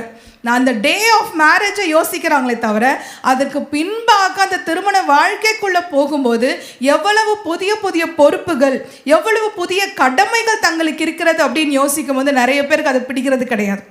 அதே போல தான் குழந்தை பெற்றுக்கணும்னு ஆசை, ஆனால் அந்த குழந்தை பெற்றுக்கும் போது அது ஒரு பெரிய ஆசீர்வாதம். ஆனால் அதோடு கூட நம்முடைய எல்லா காரியங்களும், நம்மளுடைய எல்லா விதமான வேலைகளும் அதிகமாகிறது, பொறுப்புகள் அதிகமாகிறது. இப்படி தான் பேதுருக்கு இவர் தான் தேவன் அப்படின்னு தெரியும் போது ரொம்ப சந்தோஷப்பட்டார். அவர் தங்களோடு கூட இருக்கின்றான்றது பெரிய ஒரு அஃபர்மேஷன் அவருக்கு பிடிச்சிருக்கு. ஆனால் கொஞ்ச நாட்களில் அவருக்கு பாடு மரணம் வரும். சீஷத்துவத்துக்கு ஒரு விலை இருக்கிறது, சும்மா சீஷர் ஆக முடியாது.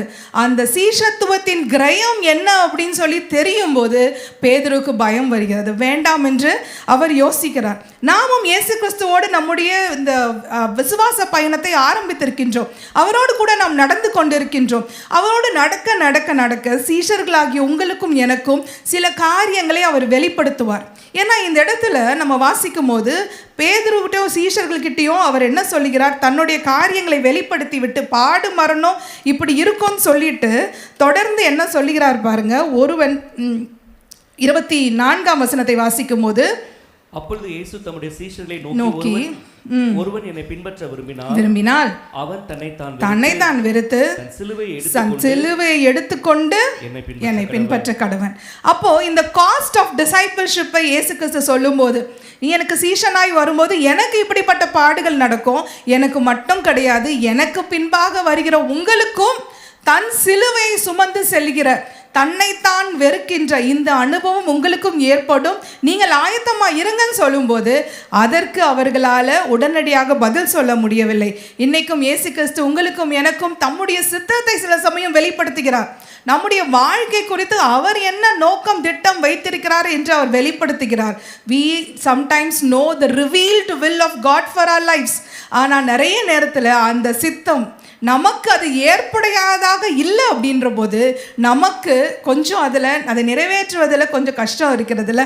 நாம் நம்முடைய வாழ்க்கை குறித்து ஒரு விதமாக திட்டம் போட்டிருக்கோம், ஆனால் ஆண்டவர் வெளிப்படுத்தும் போது, அவரோடு பிரயாணம் பண்ணும்போது அவர் வெளிப்படுத்துகிறார். அந்த ரிலேஷன்ஷிப்பில் அவர் காண்பிக்கும் போது சில சமயம் அவருடைய சித்தமும் நம்முடைய சித்தமும் ஒன்றோடு ஒன்று ஒத்து போகலை அப்படின்றப்போ sometimes we also behave like these disciples. இந்த சீஷர்களை போல நாமும் கூட இப்படியெல்லாம் நடக்காமல் இருந்தால் நல்லா இருக்குமே, இது சம்பவிக்காமல் இருந்தால் நல்லா இருக்குமே நினச்சி நம்ம சில சமயம் ஜெபத்தில் கூட என்ன போராடுறோம், ஆண்டவருடைய சித்தத்தை வளைக்க முடியுமா, நமக்கு ஏற்ற விதமாக அவரை மாற்ற முடியுமா அப்படின்னு சில சமயம் நாம் யோசிக்கின்றோம்.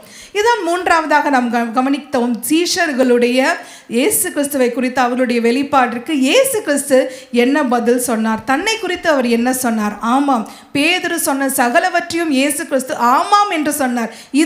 இது உண்மைதான். ஆனால் இந்த வெளிப்பாடை பெற்ற நீங்கள் என்னுடைய சித்தத்தை செய்வதற்கு ஒரு சீஷனாக ஆயத்தமாக இருக்கிறீர்களா என்று இன்று இயேசு கிறிஸ்து நம்மை பார்த்தும் அதே கேள்வியை கேட்கின்றார்.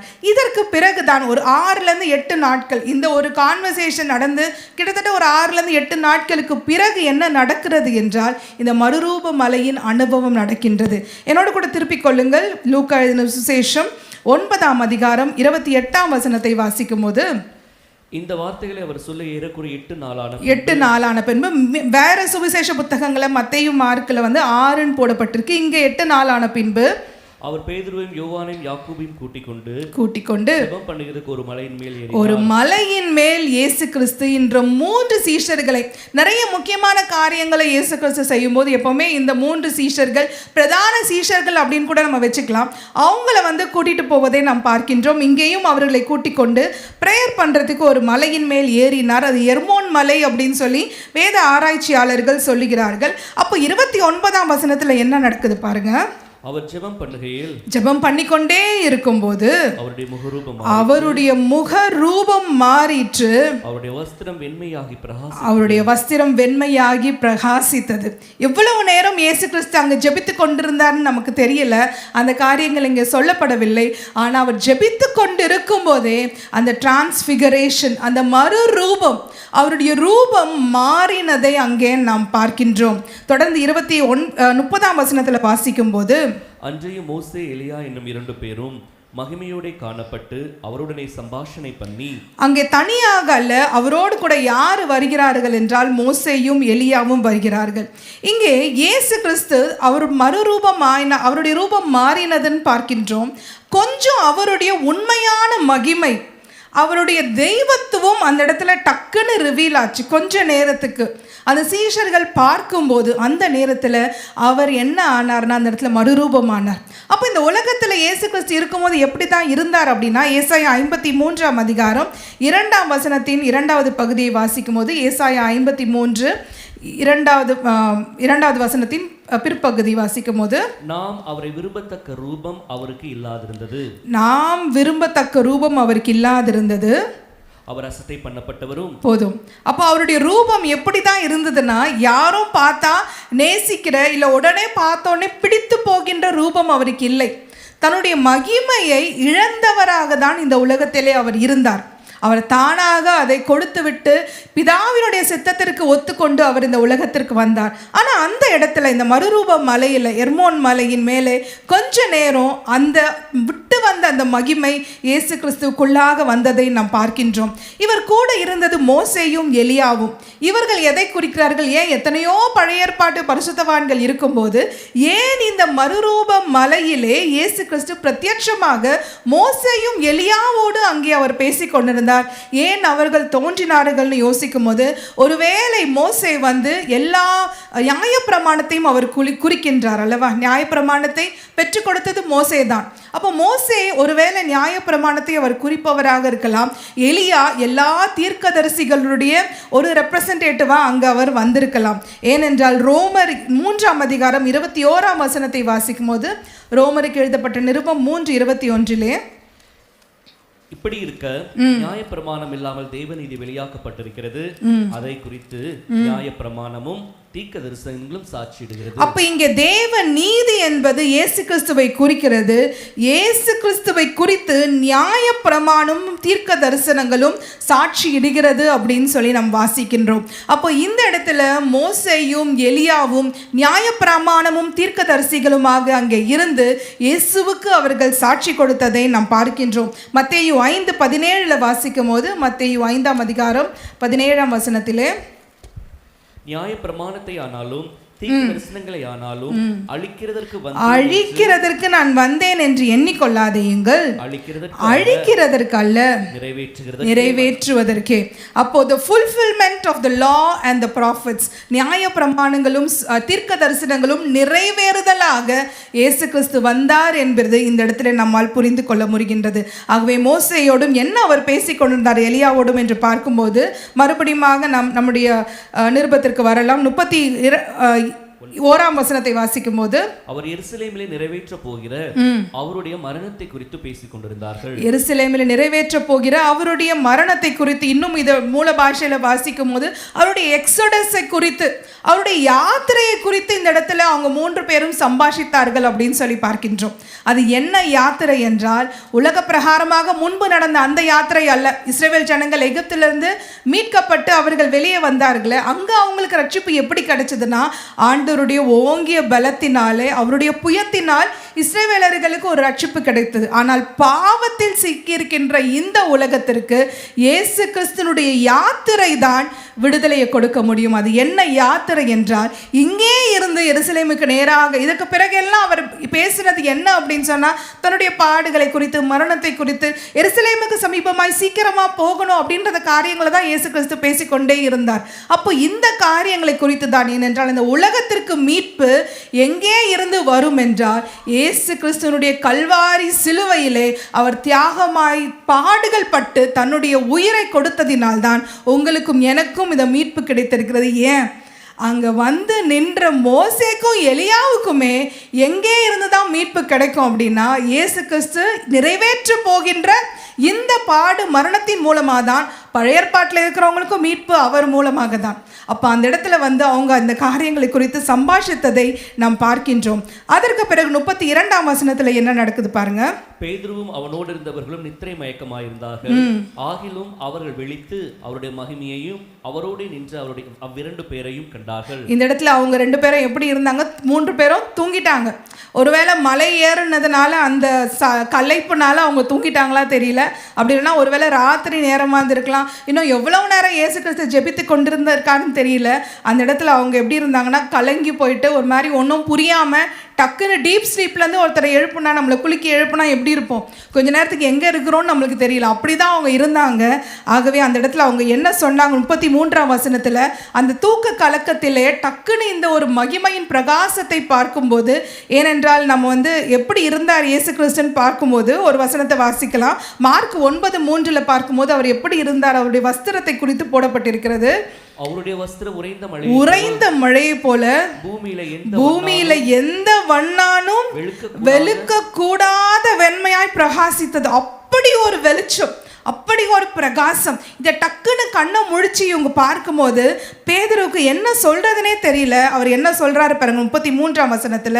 அவ்விருவரும் அவரை விட்டு பிரிந்து போகையில் பேதுரு இயேசுவை நோக்கி ஐயரே, நாம் இங்கே இருக்கிறது நல்லது. உமக்கு ஒரு கூடாரமும் மோசேக்கு ஒரு கூடாரமும் எலியாவுக்கு ஒரு கூடாரமுமாக 3 கூடாரங்களை போடுவோம் என்று. பேதுரு எப்பவும் போல அவசரப்பட்டு பேசுறது போல இங்கேயும் பேசிடுறாரு. உங்களுக்கும் ஒரு கூடாரம், எலியாவுக்கும் மோசேக்கும் ஒரு கூடாரம் போடுறேன் அப்படின்னு சொல்லும் போது என்ன நடக்குது பாருங்க. தான் சொல்லுகிறது என்னன்னு அறியாம சொன்னா, ஆனா உடனடியாக அடுத்த வசனத்திலே ஒரு குறுக்கீடு அங்கே வருகிறது. there is an intervention. பேதுரு பேசினது தவறு அப்படின்னு சொல்ற மாதிரி அவன் பேசிக்கொண்டிருக்கையிலே ஒரு இன்டர்வென்ஷன் அங்கே வருகிறது. என்ன, யார் அந்த இடத்துல இன்டர்வீன் பண்றா, அந்த இடத்துல குறுக்கிடுறா அப்படின்னு பார்க்கும்போது 34ஆம் வசனத்துல, இப்படி அவன் பேசுகையில் ஒரு மேகம் வந்து அவர்கள் மேல் நிழலிட்டது. பேதுரு சொல்லும் போதே ஒரு மேகம் வந்து நிழலிட்டது. அவர்கள் அந்த மேகத்துக்குள் பிரவேசிக்கையில் சீசர்கள் பயந்தார்கள். அப்பொழுது இவர் என்னுடைய நேசகுமாரன், இவருக்கு செவி கொடுங்கள் என்று மேகத்திலிருந்து ஒரு சத்தம் உண்டாயிற்று. பிதாவாகிய தேவன் பேதுரு பேசிக் கொண்டிருக்கும் போதே அந்த இடத்துல குறுக்கிட்டார் அப்படின்னு சொல்லி பார்க்கிறோம். ஏனென்றால் பேதுருக்கு புரியல. இந்த மகிமையும் பிரகாசத்தையும் பார்க்கும்போது மோசேயும் எலியாவையும் இயேசு கிறிஸ்துவும் ஏறக்குறைய ஒரே பெடஸ்டல்ல அவர் வைத்து பார்த்தார். எல்லாரும் ஈக்குவலா. பேதுரு என்ன சொன்னார்? 3 பேரும் ஒரே விதமாக கூடாரம் போடலாம் அப்படின்னு சொல்லி புரியாம அந்த மயக்கத்துல சொல்லும் போது அங்க வானத்திலிருந்து பிதாவானவர் குறுக்கிட்டு ஒரு காரியத்தை சொல்லுகிறார். இவர் என்னுடைய நேசகுமாரன், இவருக்கு செவி கொடுங்கள். அப்போ இதற்கு முன்பாக, இந்த மறுரூபா மலைக்கு முன்பாக பேதுரு சொன்ன காரியத்தை இயேசு கிறிஸ்து ஆம் என்று அங்கீகரித்தார். அதுக்கு ஒரு சீலை யார் இங்க போட்டா அப்படின்னு சொன்னா பிதாவாகிய தேவன். It was authenticated by the Father God.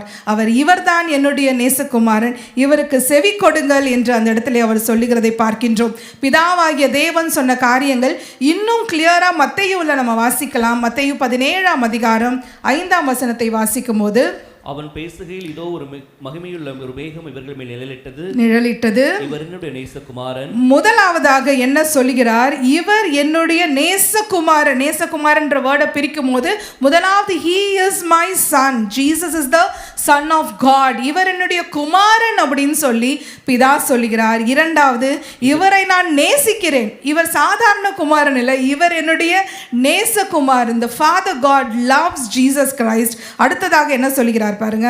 இவருக்கு செவி கொடுங்கள் என்று மேகத்திலிருந்து ஒரு சத்தம் உண்டாயிற்று. அதுக்கு முன்னாடி ஒரு வார்த்தை விட்டுட்டீங்க, இவரில் பிரியமா இருக்கிறேன். அப்போ மூன்றாவது காரியம் பிதா என்ன சொல்லுகிறார்? Jesus is pleasing to the Father. இயேசு கிறிஸ்துவிலே நான் பிரியமா இருக்கிறேன் அப்படின்னு பிதா சொல்லுகிறார். நான்காவதாக முக்கியமான விஷயம் என்ன சொல்லுகிறார்? இவருக்கு செவி கொடுங்கள். இவர் சொல்லுகிற எல்லா காரியத்திற்கும் இந்த சீஷர்கள் செவி கொடுக்க வேண்டும். அவங்க சொல்றதை இவர்கள் லிசன் பண்ணி செய்ய வேண்டும். கம்ப்ளீட் சப்மிஷன், முழுமையாக இயேசு கிறிஸ்துவுக்கு இவர்கள் கீழ்ப்படிய வேண்டும் என்ற காரியத்தை முதலாவதாக அங்கே இருந்த 3 சீஷர்களுக்கும் பிற்பாடு நம்ம எல்லாருக்கும் பிதா இதை தான் சொல்லுகிறார். இயேசு கிறிஸ்து யார்? இவரை நான் நேசிக்கிறேன், இவர் என்னுடைய குமாரன், இவரில் நான் பிரியமாயிருக்கிறேன், இவருக்கு நீங்கள் செவி கொடுக்க வேண்டும். இந்த முழு காரியத்தையும் அங்கே நடந்த இந்த காரியங்கள்லாம் ஏதோ சீஷர்களை பயமுறுத்துவதற்காக நடந்த காரியங்கள் கிடையாது. ஏனென்றால் இந்த சீஷர்கள் போகின்ற பாதையையும் தேவன் அறிந்திருக்கிறார். இயேசு கிறிஸ்து எடுக்கப்பட்ட பின்பு இவர்கள் அநேக எதிர்ப்புகள், போராட்டங்கள் மத்தியில் அநேக மனுஷர்களுடைய விரோதங்களுக்கு எதிராக, அதிகாரங்களுக்கு எதிராக இந்த சீஷர்கள் தான் என்ன செய்ய வேண்டும் என்றால் இயேசுவின் சுவிசேஷத்தை எடுத்து செல்ல வேண்டும். அவங்களுக்கு முன்னாடி ஒரு பெரிய டாஸ்க் இருக்கு. ஆகவே தான் இந்த வெளிப்பாடு சீஷர்களுக்கு கொடுக்கப்பட்டது. இதனுடைய முழு மேன்மையும் பேதுருவுக்கும் யோவானுக்கும் யாக்கோவுக்கும் அந்த நாளிலே புரிந்ததா என்றால் அது தெரியல. we really don't know whether they understood. இந்த முழு ஐடியாவையும் அவங்களால புரிந்து கொள்ள முடிகிறதா என்று தெரியல. ஆனால் ஒரு நாளில் புரிஞ்சிச்சு. ஏன்னா 2 பேதுருல நம்ம வாசிக்கும் போது பேதுரு என்ன சொல்கிறார் பாருங்க. 2 பேதுரு 1ஆம் அதிகாரம் 16 to 18 வசனங்களிலே, நாங்கள் தந்திரமான கட்டுகளை பின்பற்றுவர்களாக அல்ல, அவருடைய மகத்துவத்தை கண்ணார கண்டவர்களாகவே நம்முடைய கர்த்தராக இயேசு கிறிஸ்துவின் வல்லமையையும் அவருடைய வல்லமையையும் வருகையையும் உங்களுக்கு அறிவித்தோம். இவருடைய நேசகுமாரன், இவரிடத்தில் பிரியமா இருக்கிறேன் என்று சொல்லுகிற சத்தம் உன்னதமான மகிமையிலிருந்து அவருக்கு உண்டாகி பிதாவாகிய தேவனால் அவர் கனத்தையும் மகிமையையும் பெற்றபோது அவரோடு கூட அப்ப நாங்க அங்கதான்ப்பா இருந்தோம். எப்போ பேதுரு சொல்றாரு, இயேசு கிறிஸ்து அவர் பரமேறி போன பிறகு, இவர் ஒரு சபைக்கு அஸ்திபாரமாக இவர் மாறின பிறகு, ஆதி சபையிலே அவர் அநேக காரியங்களை சந்தித்த போது, அவர் ஒரு பெரிய ஒரு ப்ராஃபட்டிக்கல், ஒரு இவாஞ்சலிஸ்டிக் மெசேஜை அப்போஸ்தலர் 2ஆம் அதிகாரத்தில் அவர் கொடுத்த பிறகு, அதற்கு பிறகு இந்த இடத்துல என்ன சொல்லுகிறார், அவரோடு கூட நாங்கள் பரிசுத்த பர்வதத்தில் இருக்கையில் வானத்திலிருந்து பிறந்த அந்த சத்தத்தை நாங்கள் கேட்டோம். இதை நாங்கள் கேட்டோம், நாங்கள் சும்மா சொல்லலை. அன்னைக்கு எங்களுக்கு புரியலை, இன்னைக்கு அவர் எப்படிப்பட்டவர், இயேசு கிறிஸ்து யார் அப்படின்ற காரியத்தை முழுமையாக நாங்கள் புரிந்து கொண்டோம் என்று சொல்கிறார். மத்தேயு 13ஆம் அதிகாரம் 43ஆம் வசனத்தை வாசிக்கும் போது, மத்தேயு 13:43, அப்பொழுது நீதிமான்கள் தங்கள் பிதாவின் ராஜ்யத்திலே சூரியனை போல பிரகாசிப்பார்கள், கேட்கிறதற்கு காதுள்ளவன். இயேசு கிறிஸ்து சொன்ன ஒரு காரியம். அப்போ இயேசு கிறிஸ்து அந்த பிரகாசத்தை பார்த்து நம்ம பயப்பட வேண்டாம். அந்த பிரகாசம் நமக்கு ஒரு தைரியத்தை கொடுக்கணும். அது என்ன என்றால், நீங்களும் நானும் நீதிமான்களாக அவரோடு கூட நடக்கும்போது அவருடைய ராஜ்யத்தில் அதே போல நீங்களும் நானும் பிரகாசிப்போம் அப்படின்னு இயேசு கிறிஸ்து சொல்லுகின்றார். ஆகவே இன்றைக்கு இந்த மறுரூப மலையின் அனுபவங்கள் சீஷர்களாகிய உங்களுக்கும் எனக்கும் என்ன கொடுக்க வேண்டும் என்றால், இந்த இயேசு கிறிஸ்துவை முன்பு கூட இருந்த சீஷர்கள் அறகுறையாக புரிந்து கொண்டார்களே, அதை போல அல்ல, இன்னும் அதிகமாக நாங்கள் அவர்களை புரிந்து கொள்ள வேண்டும். இன்னும் இயேசு கிறிஸ்துவை அதிகமாக நாங்கள் தெரிந்து கொள்ள வேண்டும். அந்த டிசையர் நமக்குள்ளாக நாளுக்கு நாள் அதிகமாக வேண்டும். முழுமையாக அவரை என்னால் புரிந்து கொள்ள முடியுமா? எவ்வளோ எனக்கு தெரியுது, அவர் அற்புதம் செய்கிறவராக நான் புரிஞ்சு வச்சிருக்கேனா? ஒரு கஷ்டம் வந்தால் அவர்கிட்ட ஓடி போயிட்டு சில காரியங்களை பேசுகிறவராக நான் தெரிந்து வைத்திருக்கிறேன்னா? How is Jesus Christ in our life? இயேசு கிறிஸ்து எப்படிப்பட்டவராக இருக்கின்றார்? பேதுருவுக்கு கூட புரியலை, ஆனால் பிற்பாடு தான் அவர் புரிந்து கொண்டார். இன்றைக்கு உங்களுக்கும் எனக்கும் இயேசு கிறிஸ்துவை குறித்த அறிவு எவ்வளவு இருக்கின்றது? அது போதும் நினச்சி நம்ம உட்கார்ந்துருக்கிறோமா? இல்லை இன்னும் வேணும், இன்னும் அவரை நான் அறிந்து கொள்ள வேண்டும் என்று நாம் யோசிக்கிறோமா? நாம் அந்த அந்த டிசையர் இருக்கும்போது கொஞ்சம் கொஞ்சமாக அவர் நம்முடைய வாழ்க்கை குறித்து அவர் வைத்திருக்கிற திட்டத்தையும் அவர் சொல்லுவார், நமக்கான கிருபையும் அவர் கொடுவார். நமக்கு இன்னொன்று தெரியும், அவருடைய மகிமையை நாம் கண்டிப்பாக பார்ப்போம். அது மகிமை அப்படின்றது இந்த எழுத்தின் பிரகாரமாக வெறும் வெளிச்சத்தை பார்க்கிற காரியம் கிடையாது. அனுதினமும் அவர் நம்மிடத்தில் செய்கிற கிரியைகள் மூலமாக கூட அவருடைய மகிமையை நாம் பார்க்க வேண்டும். அவருடைய வார்த்தைகள் மூலமாக அவருடைய மகிமையை பார்க்க வேண்டும். அவர் செய்கின்ற அற்புத அடையாளங்கள் மூலமாக அவருடைய மகிமையை பார்க்க வேண்டும். தொடர்ந்து இந்த மகிமையை காண்கின்ற அனுபவங்களுக்குள்ளாக தேவன் உங்களையும் என்னையும் கொண்டு செல்ல வேண்டும். அப்படி போகும்போது நாம் ஒரு காரியத்தை புரிந்து கொள்ளலாம். 1 கொரிந்தியர் 15:58 வாசிக்கும் போது, 1 கொரிந்தியர் 15:58 ஆகையால் எனக்கு பிரியமான சகோதரரே, கர்த்தருக்குள் நீங்கள் படுகிற பிரயாசம் விருதாவா இராது என்று அறிந்து. நீங்கள் படுகின்ற பிரயாசம் விருதாவா இருக்காது. அப்போ இந்த மகிமை, இயேசு கிறிஸ்துவனுடைய மறுரூப மலையின் மகிமையை பார்த்த உங்களுக்கும் எனக்கும், அன்னைக்கு அவங்க கண்ணார பார்த்தாங்க, இன்னைக்கு நமக்கு அது எழுதி வைக்கப்பட்டிருக்கிறது. இது ஒரு காரியத்தை நமக்கு தெரிவிக்க வேண்டும், நம்மளுடைய பிரயாசம் விருதாவா இருக்காது, நம்முடைய விசுவாசம் விருதாவா இருக்காது. இது நமக்கு என்ன கொடுக்க வேண்டும் என்றால், நம்முடைய பாடுகள் மத்தியில் அதை சகிக்கின்ற தைரியத்தை இது கொடுக்க வேண்டும். நாம் ஏதோ சாதாரணமாக இந்த உலகத்தில் பிறந்து எல்லாரையும் போல சாப்பிட்டோம், குடித்தோம், புசித்தோம், மரித்தோம் அப்படின்னு நம்ம வாழ்க்கை இங்கேயே முடிகிறதுக்காக இயேசு கிறிஸ்து நம்மை அழைக்கவில்லை. அப்போ இந்த மகிமை நமக்கு ஒரு எக்ஸாம்பிள் என்ன அப்படின்னு சொன்னால், நம்முடைய பிரயாசம் விருதாய் கிடையாது, நம்முடைய விசுவாசமும் விருதாவாக இராது. அது மாத்திரமல்ல, ரோமர் 8:18 வாசிக்கும் போது, ரோமர் 8:18 இக்காலத்து பாடுகள் இனி நம்மிடத்தில் வெளிப்படும் மகிமைக்கு ஒப்பிடத்தக்கவைகள் அல்லவென்று எண்ணுகிறேன். இன்னைக்கு எது வேண்டுமென்றாலும் உங்களுடைய பாடுகளாக இருக்கலாம், ஒருவேளை அது கடன் பிரச்சனையாக இருக்கலாம், பிள்ளைகளுடைய வாழ்க்கையாக இருக்கலாம், உங்களுடைய சுகவீனமாக இருக்கலாம், மற்றவர்கள் உங்கள் மேல் வச்சிருக்கிற எதிர்ப்பாக இருக்கலாம், வேலை ஸ்தலத்தில், இல்லைனா உங்கள் குடும்பத்தில் எதிர்ப்பு, எந்த பாடுகளாக இருந்தாலும் இந்த பாடுகள் எல்லாம் இந்த காலத்தில் நம்ம நடந்து போகிற பாதை இனி வரப்போகின்ற அந்த மகிமைக்கு ஒப்பிடவே முடியாது. அப்போ இந்த பாடுகள் மத்தியில் நமக்கு ஒரு தைரியம் வேண்டும், ஒரு பலன் வேண்டும். கொஞ்ச காலம்தான், இன்னும் கொஞ்ச காலம்தான், வெகு சீக்கிரத்திலே நாம் அவரை காண்போம்.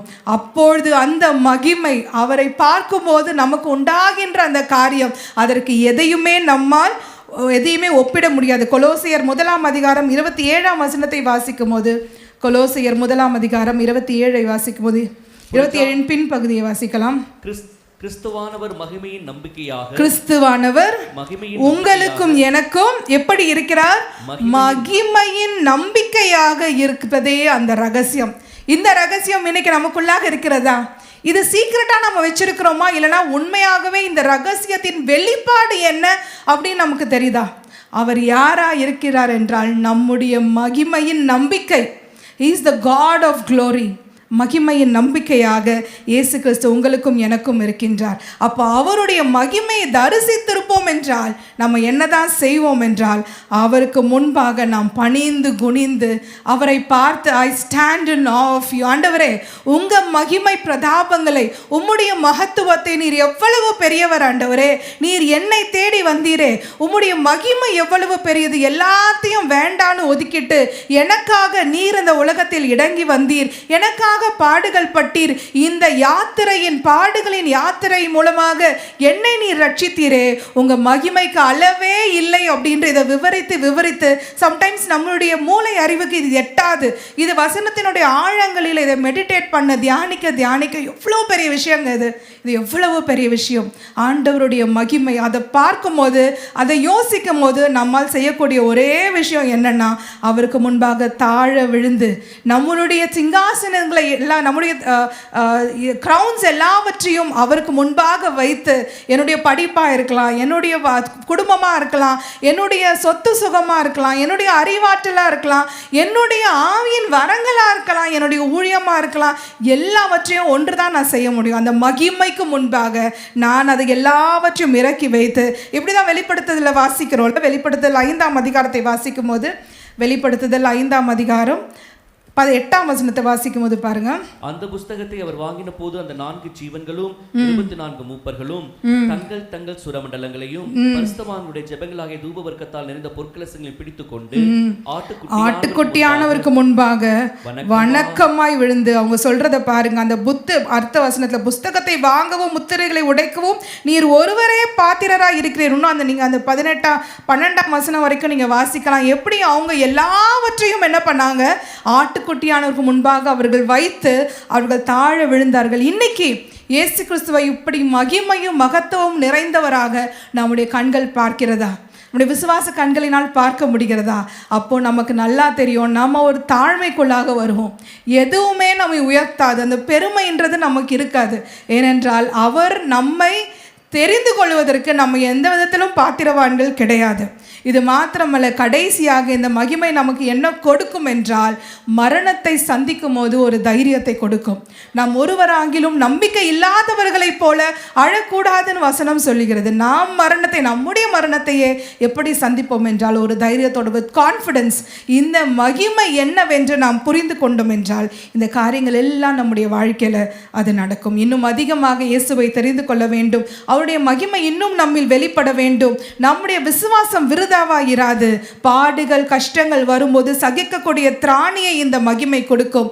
மகிமையின் நம்பிக்கையை நமக்கு இது கொடுக்கும். அவருக்கு முன்பாக நம்மை தாழ்த்தி நம்முடைய எல்லா விதமான கிரவுன்ஸையும் அவருக்கு முன்பாக வைத்து நமக்கு இருக்கின்ற எந்த முடிவாக இருந்தாலும் அது மரணமோ எதுவோ அதை தைரியமாய் சந்திக்கக்கூடிய ஒரு நிச்சயத்தை இயேசு கிறிஸ்துவனுடைய மகிமை நமக்கு காண்பிக்கும். இன்றைக்கு இந்த இயேசு கிறிஸ்துவின் மகிமையை நீங்கள் பார்த்திருக்கிறீர்களா அப்படின்னு சொல்லி நம்ம யோசித்து பார்க்கலாம். இன்னும் எவ்வளவு நாம் அதை வாஞ்சிக்க வேண்டும் என்று நாம் யோசித்து பார்க்கலாம். கர்த்தர் நம்மோடு கூட இருப்பாராக. ஆமென். எழுமி நிற்கலாம். நாம் ஒரு பாடலை பாடுவோம். இயேசுவை போல் அழகுள்ளோர் யாரையும் எப்போவியல் இதுவரை கண்டதில்லை, நான் காண்பதில்லை. ஆண்டவருடைய மகிமை பெரிய மகிமை. அவருடைய மகிமையை நாம் இன்றைக்கு பார்க்க நாம் இன்றைக்கு கர்த்தர் நமக்கு உதவி செய்வாராக. ஹல்லேலூயா.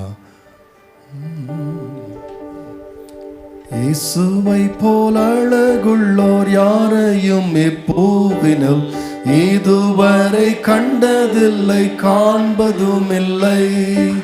இயேசுவை போல் அழகுள்ளோர் யாரையும் எப்போவினும் இதுவரை கண்டதில்லை, காண்பதும் இல்லை. பூரணாளகுள்ளவரே பூவில் இந்த நீரே போதும், வேறே வேண்டாம் எந்த நண்பர் இயேசுவே. மண்ணுக்காக மாணிக்கத்தை விட்டிட மாட்டேன், வேறு மண்ணுக்காக மாணிக்கத்தை விட்டிட மாட்டேன். பூரணாளகுள்ளவரே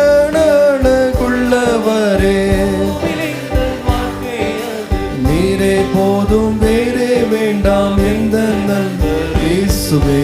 மண்ணுக்காக மாணிக்கத்தை விட்டிட மாட்டேன், வேறும் மண்ணுக்காக மாணிக்கத்தை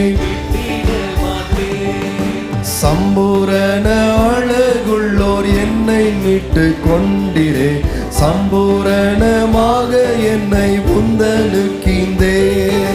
சம்பூரண அழகுள்ளோர் என்னை மீட்டு கொண்டிரே, சம்பூரணமாக என்னை. பூரண அழகுள்ளவரே நீரே போதும், வேறே வேண்டாம் எந்த நண்பர் இயேசுவே. மண்ணுக்காக மாணிக்கத்தை விட்டிட மாட்டேன், வேறும் மண்ணுக்காக மாணிக்கத்தை மாட்டேன். பூரண அழகுள்ளவரே நீரே போதும், வேறே வேண்டாம். மண்ணுக்காக மாணிக்கத்தை விட்டிட மாட்டேன், வேறும் மண்ணுக்காக மாணிக்கத்தை விட்டிட மாட்டேன். எருசலேம் குமாரிகள் எத்தனை வளைந்தொரா, உம்மேல் உள்ள எந்த நன்மை நீக்க முயன்றார். எருசலேம் குமாரிகள் எத்தனை வளைந்தொராய், உம்மேல் உள்ள எந்த நன்மை. பூரண அழகுள்ளவரே நீரே போதும், வேறே வேண்டாம் எந்த நன்மை. மண்ணுக்காக மாணிக்கத்தை விட்டிட மாட்டேன், வேறும் மண்ணுக்காக மாணிக்கத்தை. பூரண அழகுள்ளவரே நீரே போதும், வேறே வேண்டாம் எந்த நண்பர் இயேசுவே. மண்ணுக்காக மாணிக்கத்தை விட்டிட மாட்டேன், வேறும் மண்ணுக்காக மாணிக்கத்தை விட்டிட மாட்டேன். லோக சுக மேன்மை எல்லாம் எந்த கவர்ச்சித்தால் பாவ சோதனைகள் எல்லாம் என்னை சோதித்தார். லோக சுக மேன்மையெல்லாம்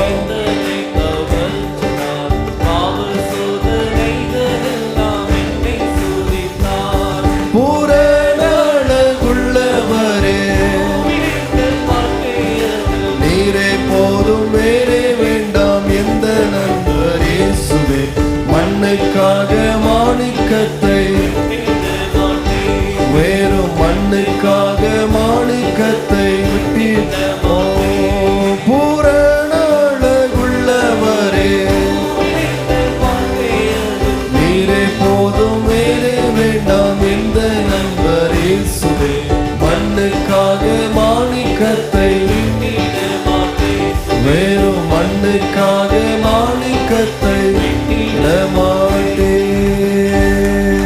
ஹல்லேலூயா, ஹல்லேலூயா, ஹல்லேலூயா.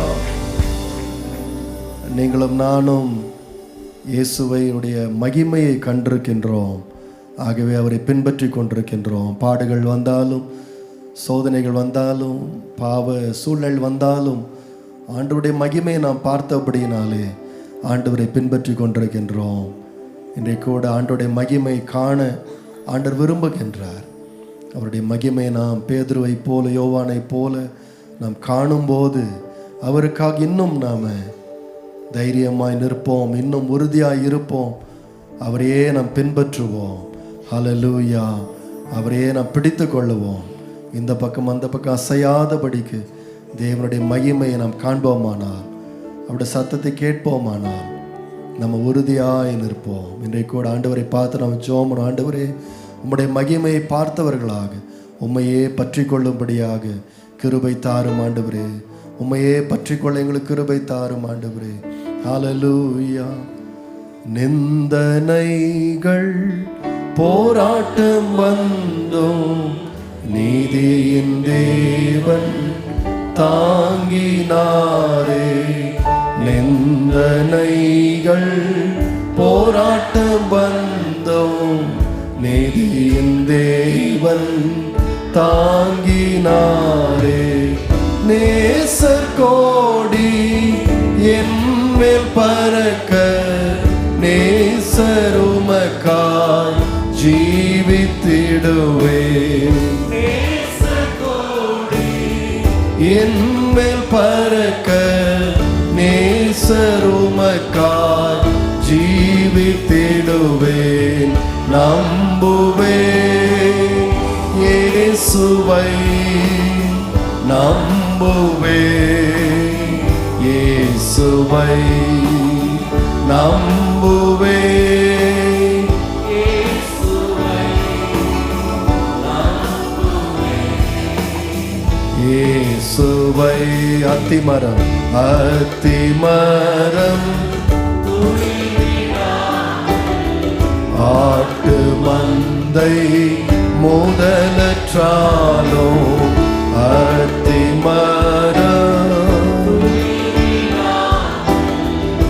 ஆட்டு மந்தை முதலற்றாலோ, கர்த்தருக்கு காத்திருப்போம் வெட்கப்பட்டு போவதில்லை. கர்த்தருக்கு காத்திருப்போம் வெட்கப்பட்டு போவதில்லை. நம்புவேன் இயேசுவை, நம்புவேன் இயேசுவை, நம்புவேன்,